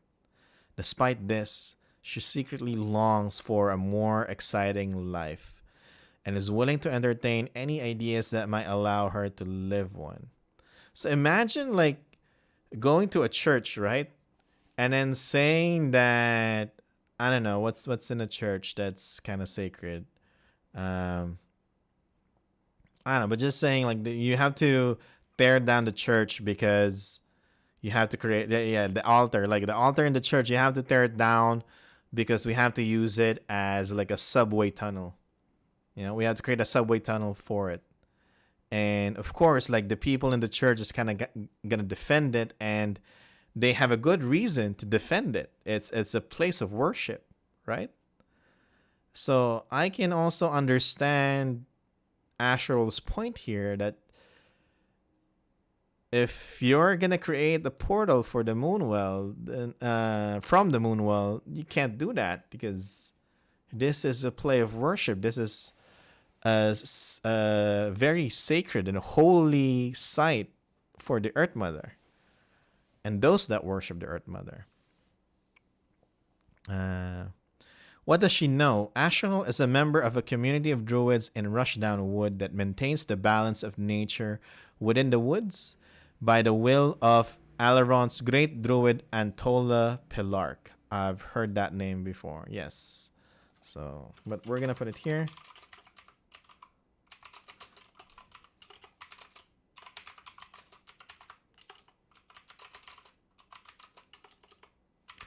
Of the Isle of Alaron. So Antola Pilark is kind of like the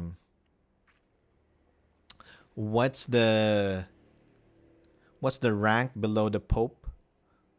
Like the bishop? Is it the bishop? Right? But basically like the cardinal, right? Like the one that rules these other so Antola kind of rules over the other druids here in Alaron, like Asheral. Uh, and Asheral knows of the Lachey and has great respect for them and their opinions of the Moonwells, knowing that they were permitted to settle here by the Earth Mother ages ago. So how can we convince Asheral that we had to transform this Moonwell into a Feywild portal? Asheral is curious why they want to use the Moonwell as a portal, and wants an explanation before she would let them do so. Explaining the prophecy or the benefits of opening a portal requires a persuasion check for Asheral to be persuaded. If anyone mentions that Lachey wants the portal open, the DC drops to 10. Because again, the Lachey is very, very powerful Fey elves. If run with bonus objective B, mentioning that there's a portal in the ruins to the Feywild that has been permanently closed, and the balance of the portals have been disrupted, we get advantage on the check. If she's convinced, Asheral steps aside and permits them to perform the ritual. She leaves unless prevented and returns to Antola to inform her of this situation personally. If convince Asheral rather than fight her, then we get the Asheral's Friendship Story Award. Nice. If we're running bonus objective A, Asheral would like the opinion of another local druid, a gnome named Zanzantuk, before she agrees to allow the party to proceed. So, all right, so we're gonna go there. Let me type that down. Zanzantuk, a gnome druid of Eleron.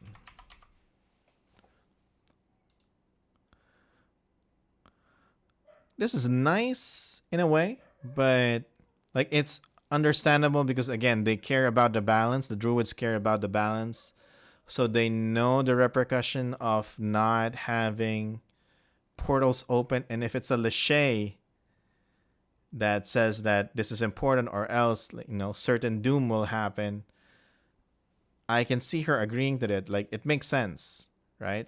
It's just that we have to prove that what we're saying is true, which is, again, backed up with the persuasion mechanics. So this makes sense. And Asheral going and not agreeing right away, asking, go talk to another druid, convince, explain everything to this druid, to Zanzantuk. If Zanzantuk agrees, then okay, you have approval, right? So you have two signatories in this agreement that, hey, we agree for you to transform this Moonwell into a Feywild portal. All right, so we're gonna go now to bonus objective A and talk to Zanzantuk.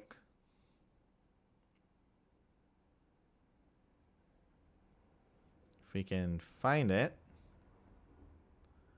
Oh, this is the Moonwell map. Nice. Foliage. Okay, yep. If in case we have to fight the druid, we have a map here.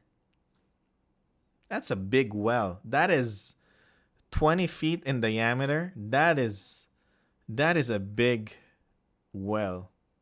That's if you like, this is like a like the well or like the pit in 300 where Leonidas kicked the messenger, and like this is big, right? Just imagine having that Moonwell like in the middle of the forest in a clearing, like 20 feet in diameter. It's massive. Okay. Anyway, Appendix 4, Appendix 4, Appendix 4, a poor poet. So we go to another grove. We go to Zan's grove. So this episode occurs between episode 2 and episode 3, where we're currently at. We just finished episode 2. So getting Zans to speak to Asheral in bonus objective is our bonus objective here. We can complete this by helping Zans regain entry into his grove. Oh no, what happened? Um, so let's see where we're at. The grove is a small oval-shaped clearing in rush-down wood with a long end pointed towards the Moonwell clearing. At the back are 12 tree stumps. The overhead trees block most direct sunlight and covering the grove with shadows. Pine and birch trees are shedding leaves, and small animals are gathering food for the approaching winter. Now, we're gonna read this later, but in season 8, this is the new kind of format that they introduce in Adventurers League.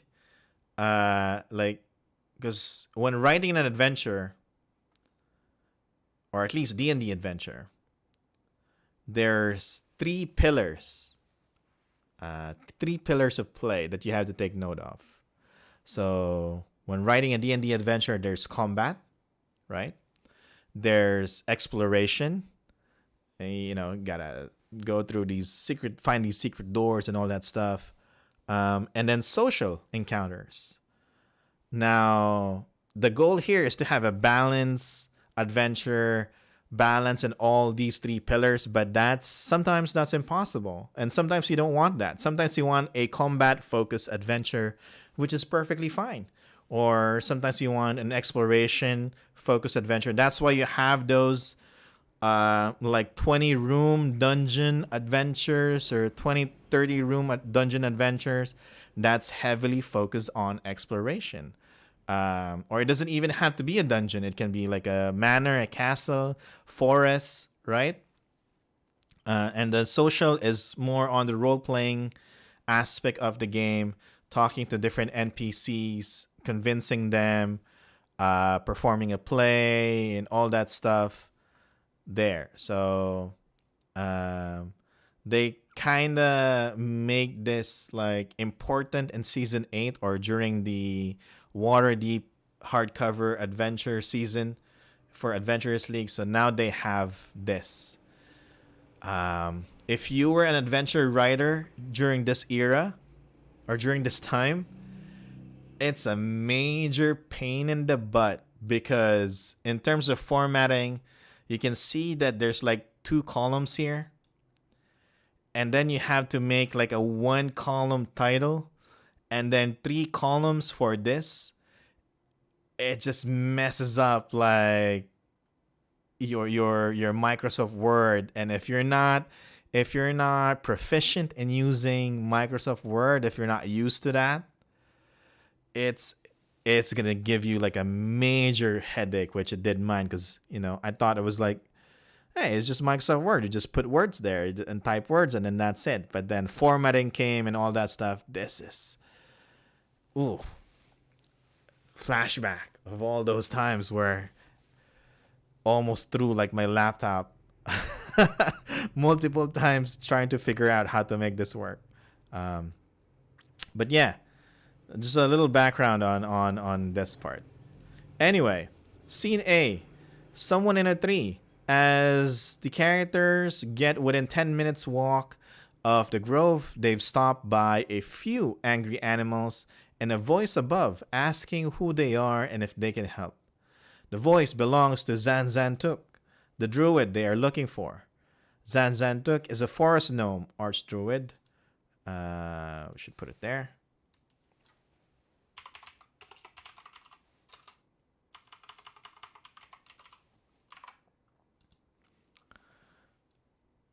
And up in a tree, the animals, we have 4 brown bears, are hostile towards him. Oh no. But not towards anyone else, unless they try to push past them. Zan's immediate goal is to get out of the tree safely and then get back into his grove. The bear's goals are to keep Zans in the tree to prevent him from reading more poetry. And what does he know? Zans is the guardian of this grove. He has not been back in his grove for in a 10 day. However, because the animals he awakened to read poetry to go fed up with. All right, that's kind of messed up sentence. Because the animals that he awakened, um, and then he reads the poetry, they got fed up with how bad it was and kicked him out. He also knows that the awakened animals, without him there, have formed some kind of ruling council that they use to enforce the decision to keep him out because his poems are just that bad. Zans is willing to help the party to speak to Asherol, and but first needs to get back into his grove. All right, and this is where the playing the pillars come in. Like, how do you deal with this encounter? Do you deal with combat through combat, exploration, or social? Right. So let's go with this. So if we go through combat, while Zans is not happy if the characters attack the bears, he will admit that it gets him out of the tree. So this encounter is designed to be trivial for the party if they chose to fight. Okay. And then exploration. Anyone who scouts ahead can see that the grove itself can see the grove itself. And at this moment, there are 12 awakened brown bears sitting on tree stumps right in front of the flower the party needs, discussing the coming winter and what they need to do to survive. Zans, social, is very unwilling to stop reading his poetry to everyone, but he can be coached into writing better poetry to try to smooth relations. The group can do performance ability check to try to write some good poetry, or make the players write a real poem, and then up to you to decide if they want to recite it out loud, make them automatically succeed on the check. If the group succeeds, Zan reads the poem to the animals and they let him down. They can also be calmed down with animal handling ability check. All right, I think I want to put this in lore because there are 12 awakened bears in a grove near Rushdown Woods.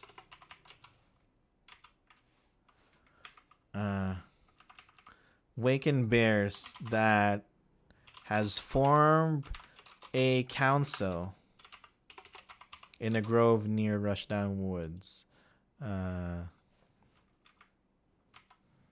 Okay, there. Protected by the Archdruid Zanzantun. The reason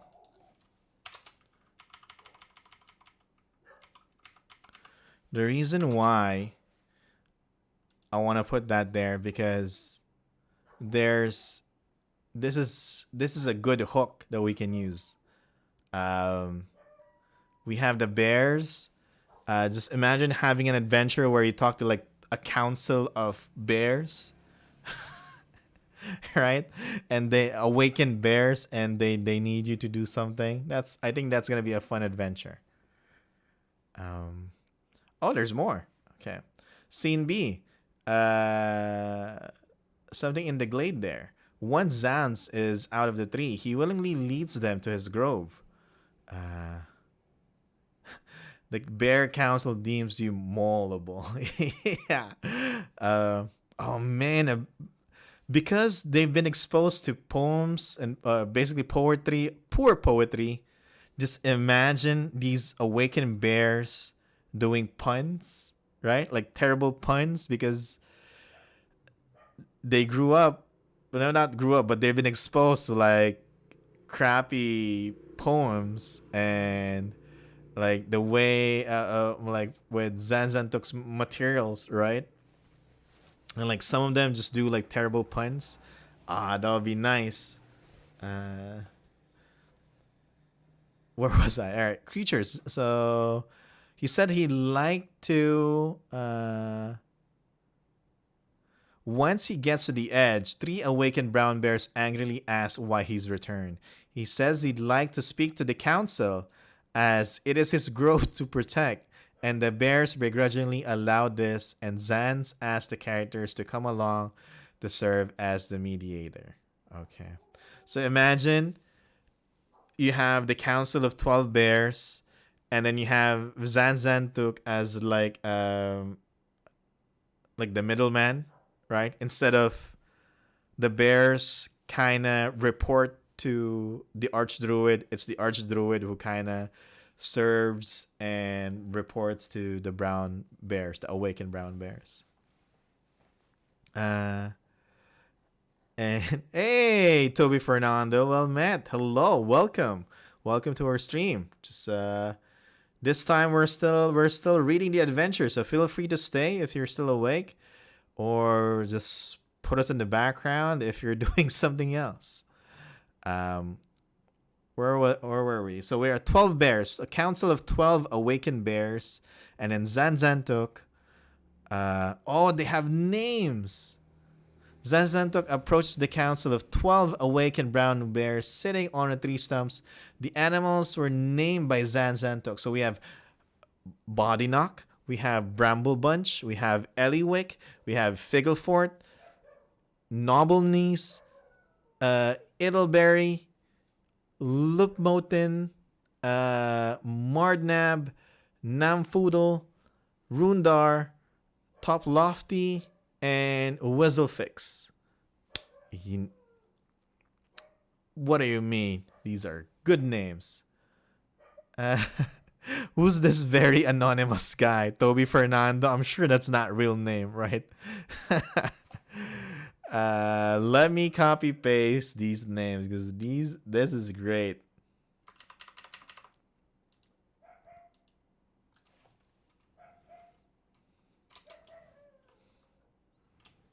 Bears are named.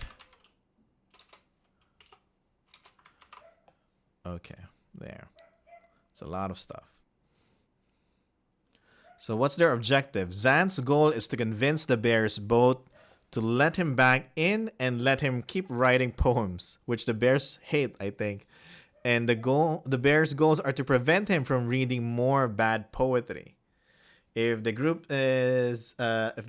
succeeds in helping Zans write better poetry before, he reads it to them, and after some deliberation, I'm assuming the Council of Bears, begrudgingly allows them to re-enter on the condition that he improves his work before reading it again. If they did not, they will need to find another way to get the bears to stand down. As there are 15 15 total bears, but only 12 of them have been awakened, right? Or is this a typo? I think this is a typo. Combat is likely a poor solution to this, especially considering Zans will not fight the animals, referring to flee again. To convince the bears to stand down, the group can either attempt a animal handling, this is a bit high DC 20, or persuasion check. Disadvantage to calm the bears down, or try to help Zans write better poetry as above. That meaning, well, 3 bears just ready to maul. Like, you know what? I have these 12 awakened bears that hates poetry, and then I have these 3 random bears that's ready to pounce and attack. Right? If they successfully defuse the situation, Zans is eternally grateful and returns with them to Asheral, where he advocates for the Moonwell being opened to a Feywild portal, or turned into a Feywild portal.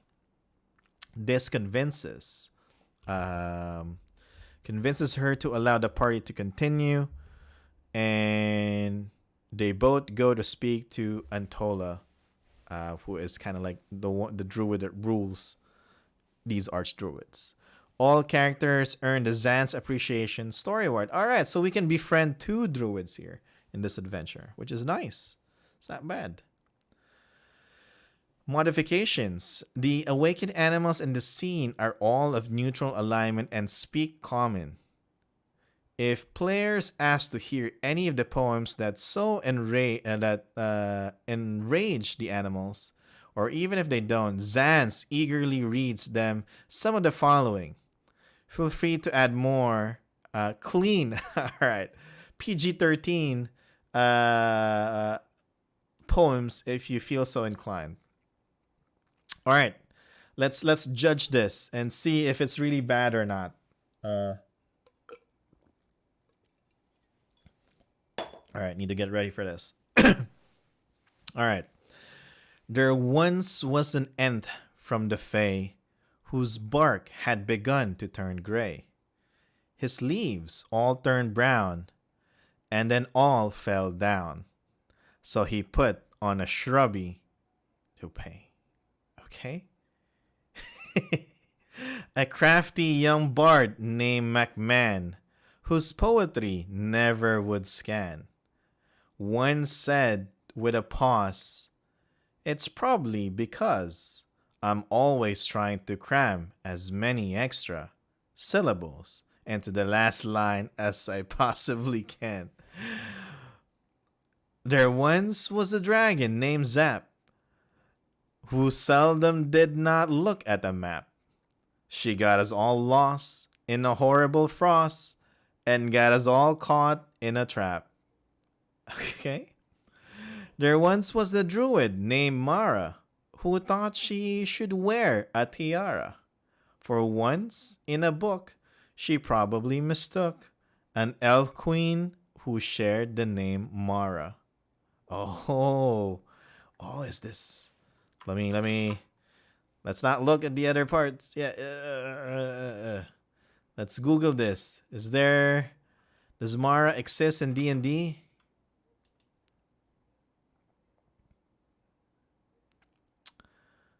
Mara was a chef of the Bubbling Cauldron Tavern in Hilltop. All right, this is not the queen that we're looking for.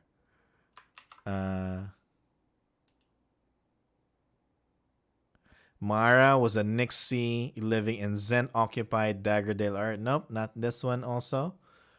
All right, is there more Mara? Mara Kalaviv? An important member of the Zentarim art, not her also. Mara Orshil. As a human merchant in Mantle Derrit. Nope, not her. Anyone else? Mara Troll's Blood.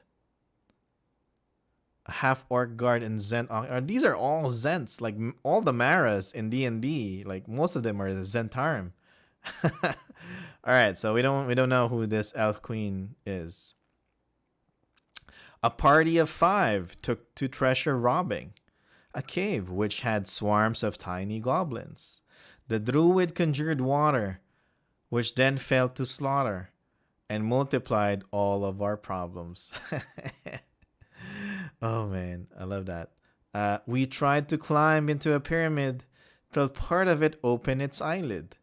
The earth elementals help us because they had a surplus of beetles they needed to get rid. You know what? I think it's good. I mean, it could use a little work in terms of structure, right? But I think it's good. It's funny. I can see why the Council of Bears, would get angry if they hear this like all day, like these types of poems. But I like it. And then that's it. That's basically the bonus objective here. And then we go back to the last part, I guess. Scene episode 3. All right. The Equinox. Bro, day in, day out, only limericks. I would hate poetry as well. Yeah. But, Zans awakened these bears to listen to her poems. And, with the assumption that they would like poems as well, that they would appreciate poetry, right? But apparently brown bears in Alaron don't appreciate art or not art, but poetry. Mm, mm. Or just poems made by Zans, I guess. Yeah. Prerequisites. This episode begins once the characters have gathered all necessary components to begin the ritual and have dealt with Astral's objection in episode 2, which we did. Our story objective here is completing the ritual to open the Rushdown Moonwell as a planar portal. And the characters complete this by beginning the ritual and ensuring that nothing touches the Moonwell for the duration. Okay. Area information. Same as in episode 1, because we're still in the Rushdown Woods. The lighting. The ritual begins at dusk. There's enough light to see clearly, but not enough to cause issues in those that are sensitive to sunlight. Alright, we have some modifications. All creatures in scene A, B, and C have some modifications. So they're now aberrations, they are unaligned, they have no languages, and they have the following traits: star stuff. These creatures made of raw planar energy force into a monstrous form. It looks like pure darkness with flecks of colored light and seems to glow with a dark radiance. When this creature dies, the energy holding it in its form breaks apart and then explodes in a burst of dark light. So they have like kind of have those nebula like skins, like you see like the stars, like you see the night sky reflecting on their flesh. Or if you know Starman from DC, let me see if I'm talking about the right guy. Yeah, Starman from DC kind of has that as well. Or who else? Who is Captain Marvel's son? Genisvel? Is that Genisvel? Genisvel also has that look, like the starry flesh form. So yeah, I'm assuming they look like that. Okay. The ritual. Any creature who is standing within 10 feet of the Rushdown Moonwell can, as an action, begin the ritual. Whoever does so just needs to start it, and once it has begun, they can do other things. Once the ritual begins, the Moonwell begins to glow with a pale radiance, and a few moments later, creatures come into existence.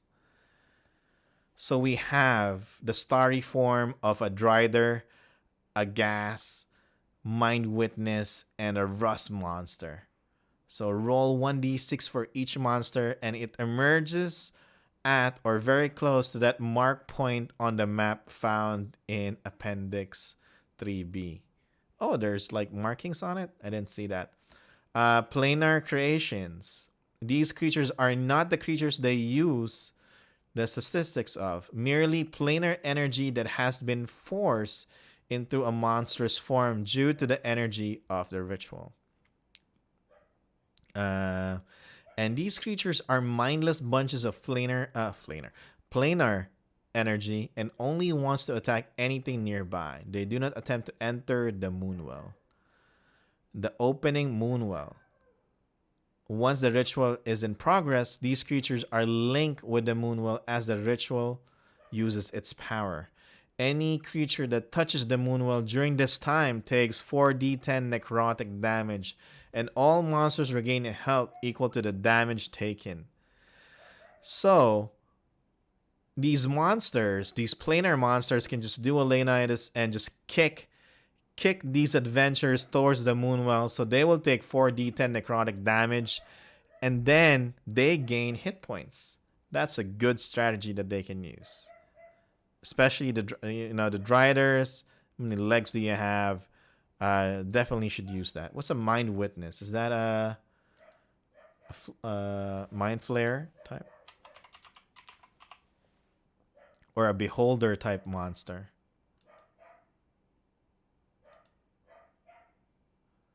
Yeah, it's like the Beholder type. Okay. And then, so that happens.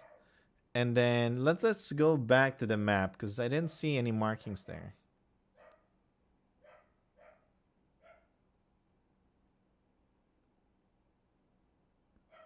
I don't see. Is there like an ABC here? Roll a D6. 1, 2, 3, 4. I guess like the foliage, like the bushes here. There are 6 bushes near the moon wall, so I'm assuming that's where they come out. 1, 2, 3, 4, 5, 6. That's probably it. Yeah.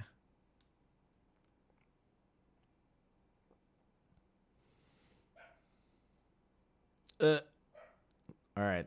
And then after that, we go to scene B. Seconds after the last creature in the combat encounter is vanquished, excess energy is again forced into monstrous forms, which again move to attack those defending the Moonwell. This time, the planar energy coalesces into the forms of, oh wow, it gets stronger. Bearded Devil, Deathlock White, Giant Eagle, an Otyug, and a Quadrone, and a Yethound.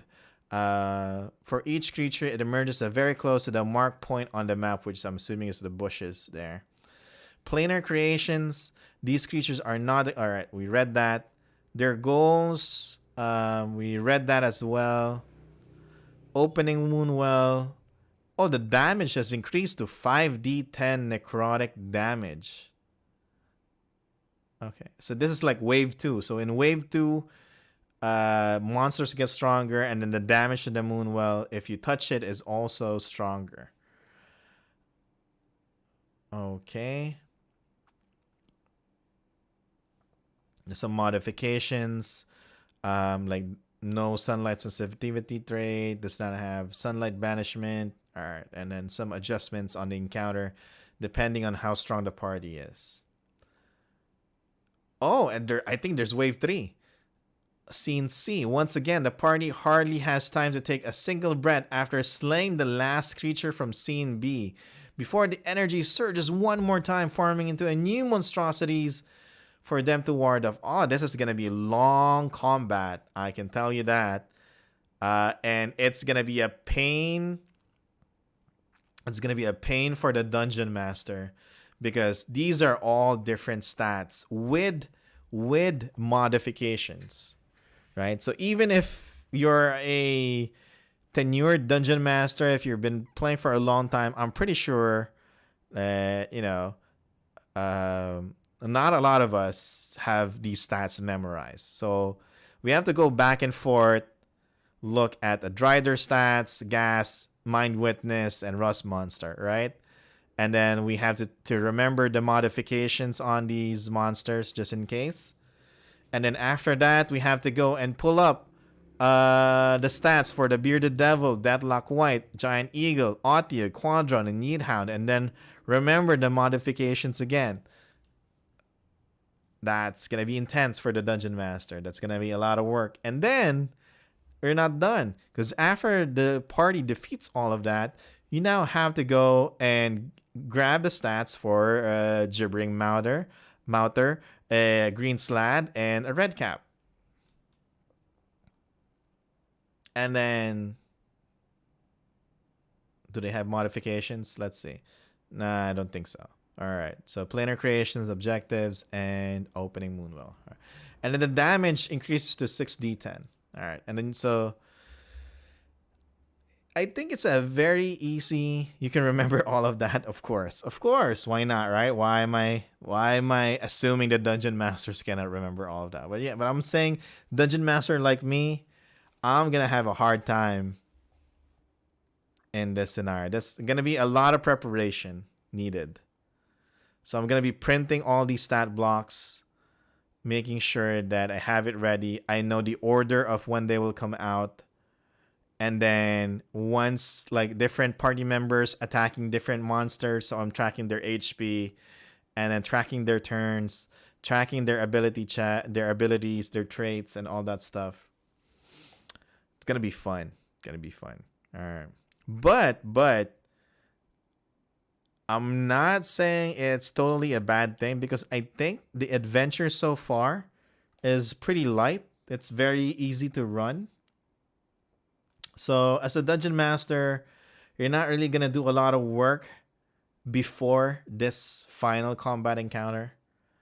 So I think that kind of balances out. I think that's okay. And you have these modifications adjusting depending on how strong your party is. And then after that, that's it. We're done. We're not done. Or we're at the wrap up stage. So what happens here? Once the last of the creatures is slain, no more emerge or no other monsters emerges. A few minutes later, the spell quietly completes. And this is what happens to the area.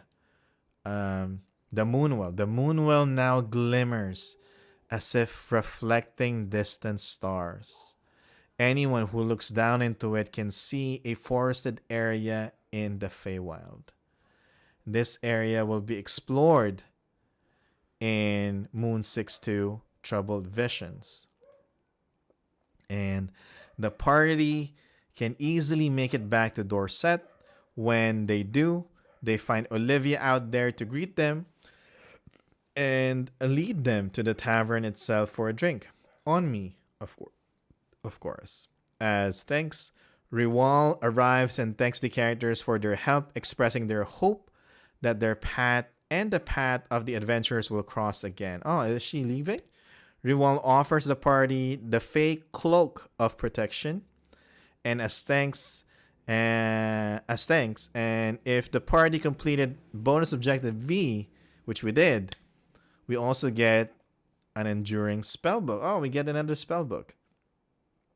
So let me just put it here. Let the Moonwell in Rushdown Wood is now a portal to the Feywild. Or at least that's what we think based on this adventure. And that's basically it. Let's look at the portraits. We have, oh, this is Asheral. Nice. Love it. All right. Asheral, member of Community of Druids and Rushdown Wood. I think this is the same thing. Same information. I like this. Personality. I judge people by their actions, not their words. The natural world is more important than all the constructs of civilization. This moonwell is my charge, and nothing ill will befall it on my watch. I'm ashamed that I want to leave my station for a more exciting life. And her quote, who are you to claim the right to change this land? Yes. Who else do we have? We have Ilikana, the warlock. She doesn't have a portrait. After unknowingly making a pact in her youth to save her life, Ilikana's magical abilities cause her clan to disown her.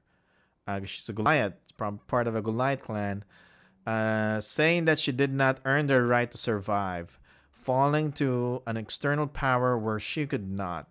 Afterwards, Ilikana spent years roaming Toril, investigating exactly with whom she made this pact, hunting for clues with her pseudo-dragon familiar Hugo. I like this. She recently stumbled a long-lost gateway in the Isle of Alaron and intends to see if she can use it to uncover some new secrets. I don't understand humor or other cultural constructs. That's her personality.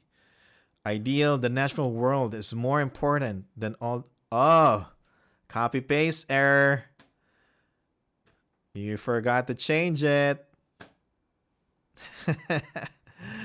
You forgot to change it.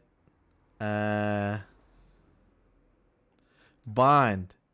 I will know who my patron is. I must. Flaw. I will never understand how human society works. Is that the same? No. All right. And then quote, All right, doesn't say anything. I think she's more of like a. If you watch anime, she's more of a tsundere warlock, right? Just quiet, not really saying anything. And then, but then if you help her, she'll be nice to you, right? But uh, or not really tsundere, just like the quiet type character. It doesn't have to be in an anime, but you have that shy type, not shy, but just quiet type character who just kind of reserves her energy for like something important. I feel like I kind of get that from Ilikana. Olivia, Erinier. All right. Born of two. We saw she's from Outlands, right? And we saw like a family portrait there. All right, so I think we're gonna get some background here.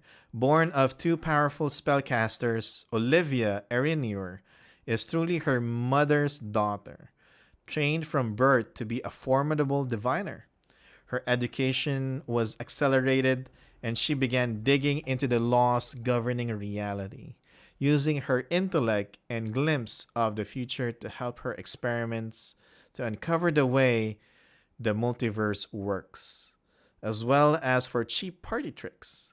On Faerun, she vaguely allies with the Harpers, her mother's faction, and in the Moonshaes, she vaguely allies with the Initiates of the Flame, that is led by Flamsterd, um, that has an island named after him, that he, most of it, like he blew up. Though she's young, her upbringing and formidable magical capability has given her the magical power and unbridled confidence of an archmage mixed with the humor and cockiness of a young adult human. Personality, I will always try to lighten the mood when things get too grim. Ideal inquiry and curiosity are the pillars of progress. Bond, anyone can sling a spell, but uncovering how the world works will make you immortal. Immortal, rather. Flaw, I'm too fond of showing off and the attention it gets me. And her quote, yes, the rivers of fate unfurl before me. Flashes a big green. Or something pretentious like that.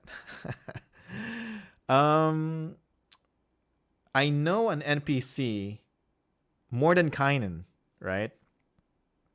He's all about bringing balance to the multiverse, right? So it's focused on like the blood war with the devils and the demons and other things occurring in the multiverse. So he's kind of like the one, kind of like the watcher in the MCU, but he also interacts with whoever he needs to if it will actually affect the balance of the multiverse, right? So Olivia is kind of like that also, but we're not sure if they're like they've met.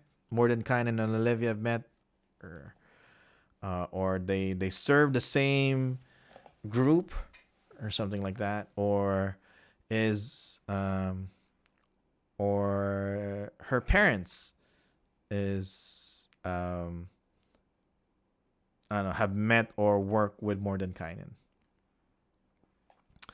Riwal, oh, this is Riwal. All right, Riwal is Lewer Elf. Okay. Riwal's sorrowful eyes and silverback staff are the only things unchanging about them. Blessed of Corellian, they change appearance frequently, be they male, female, or androgynous. Though they will oh yeah, because I forgot where it was. I think it was in Volos. Was it in Volos? Where you have like Corellian's gift or Bless of Corellian, where you can change appearance or change sex if depend like in a long during a long rest if you want to, because that's part of the blessing of your deity. A member of the Sarifel Faithful, Riwal seeks to bring Elvenkind back to Faerun in greater numbers. They would see the realms of old rebuilt and believe their ancestral connections to the Fae are the best means of doing so. They are still, however, a powerful druid, one who knows the Moonshae Isles well, and is proud to serve the Lachey as an emissary to the outside world. When not in use, their staff roots in whatever soil is available, and they are always more than happy to give advice on the area, its people, and animals, and set heroes off their destined paths. Personality, we're all manifold beings. Ideals, the only limits are those we make for ourselves. Bond, the world will not get better without action. Flaw, those who act first are rarely those who should get involved. Quote, our actions echo across eternity. What will your ancestors hear? Ah, I like that. And yeah, I thought it was a woman. Uh, Zanzentuk is okay, it's a dude. Okay, Forest Gnome Archdude. Zanzentuk, a badgerfoot glibbertongue, as only he calls himself Zans. Oh, that's his full name. Zanzentuk Badgerfoot Glibbertongue. That's his full name. Where was it? What happened?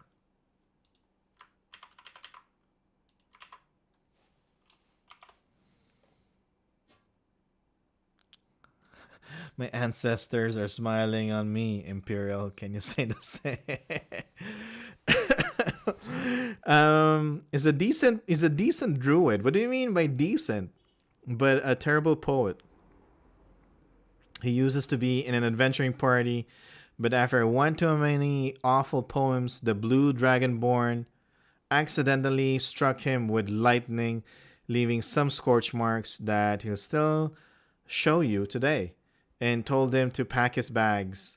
Now he wanders Toril, reading his poems to everyone who will listen, and everyone who won't, which often gets him in dangerous situations. Personality, if all else fails, wild shape into a bear. Ah, I love Zans. Ideal, the world is in need of new ideas and bold actions. Oh, is this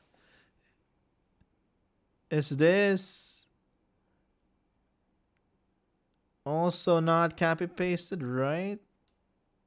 Or no, it's original. All right, okay. So I guess it is his.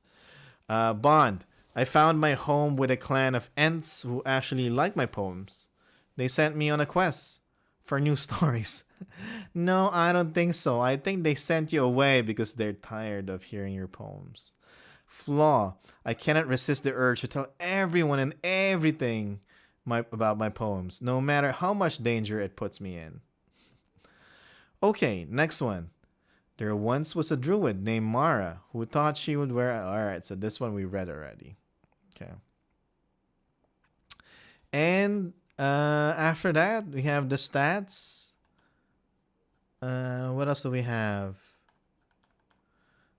There's gonna be a lot of stats here because yeah, we have a lot of monsters in this adventure, and there's like 3 waves of planar creatures popping out. Oops, and then we have the map, which we went through already. We have the bonus objectives, and then rewards. The rewards that we get the fake cloak of protection. This cloak seems to be made of finely woven leaves and clasp, and the clasp is gleaming silver, etched in elegant patterns. We get +1 to AC and saving throws for this. Enduring Spellbook. This book is covered in fine leather with a symbol of a harp embossed onto the spine. So this is a harper, I guess, book. On the inside cover is an inscription. Thanks for getting the books for me. Hopefully we meet again. OE. So this is Olivia, right? That's Olivia's initials. And then the tome, we have that. And then the story awards. Ashoral's Friendship. you met with the guardian of the Moonwell and resolved your differences peacefully. Rather than resorting to violence, the druid guardian Asheral considers you a friend, which may bear fruit at a later date. And then Zan's appreciation. You rescued Zan Zantuk from his fate of being devoured by animals that he awakened, engaged by his terrible poetry. Whether you like it or not, he considers you a friend, and this friendship may bear fruit at a later date as well. And after that, this is just Dungeon Master tips. This is really, there's really nothing here. It's just where to go for organized play and stuff. And that is it. That is the end of the adventure. That is a reopen eye. Congratulations, Sages. We just completed another adventure module. So we're done with 6-1. What's this? I like it. I like it. It's a simple adventure. It's light, right? There's not a lot of I think I like this structure. The fact that it's supposed to be done in 2 hours, and then you have like bonus objectives that you can use to extend the adventure into a longer one. That makes it easier to read and run as well. Like they change how you go about on an adventure, right? Like you appear on this location right away, you deal with these creatures ass up, and if you wanna stray from the path, then you have these bonus objectives, right? So I like it. It's also a fun adventure. It's not like a serious, dark adventure like some of the ones that we've read recently. This one is kind of light, and I also love that it used some reference, made some callbacks with the novel, with Cinder specifically. I hope I'm saying that right. The villain in the book 2 of the novels, the first trilogy. So that's good. And what else do we have there? So we know that at least like there's Red Wizard influence in the Moonshae Isles, right? Um, we also the 12 bears. I love the 12 bears, the Council of 12 Awakened Bears. I love that. And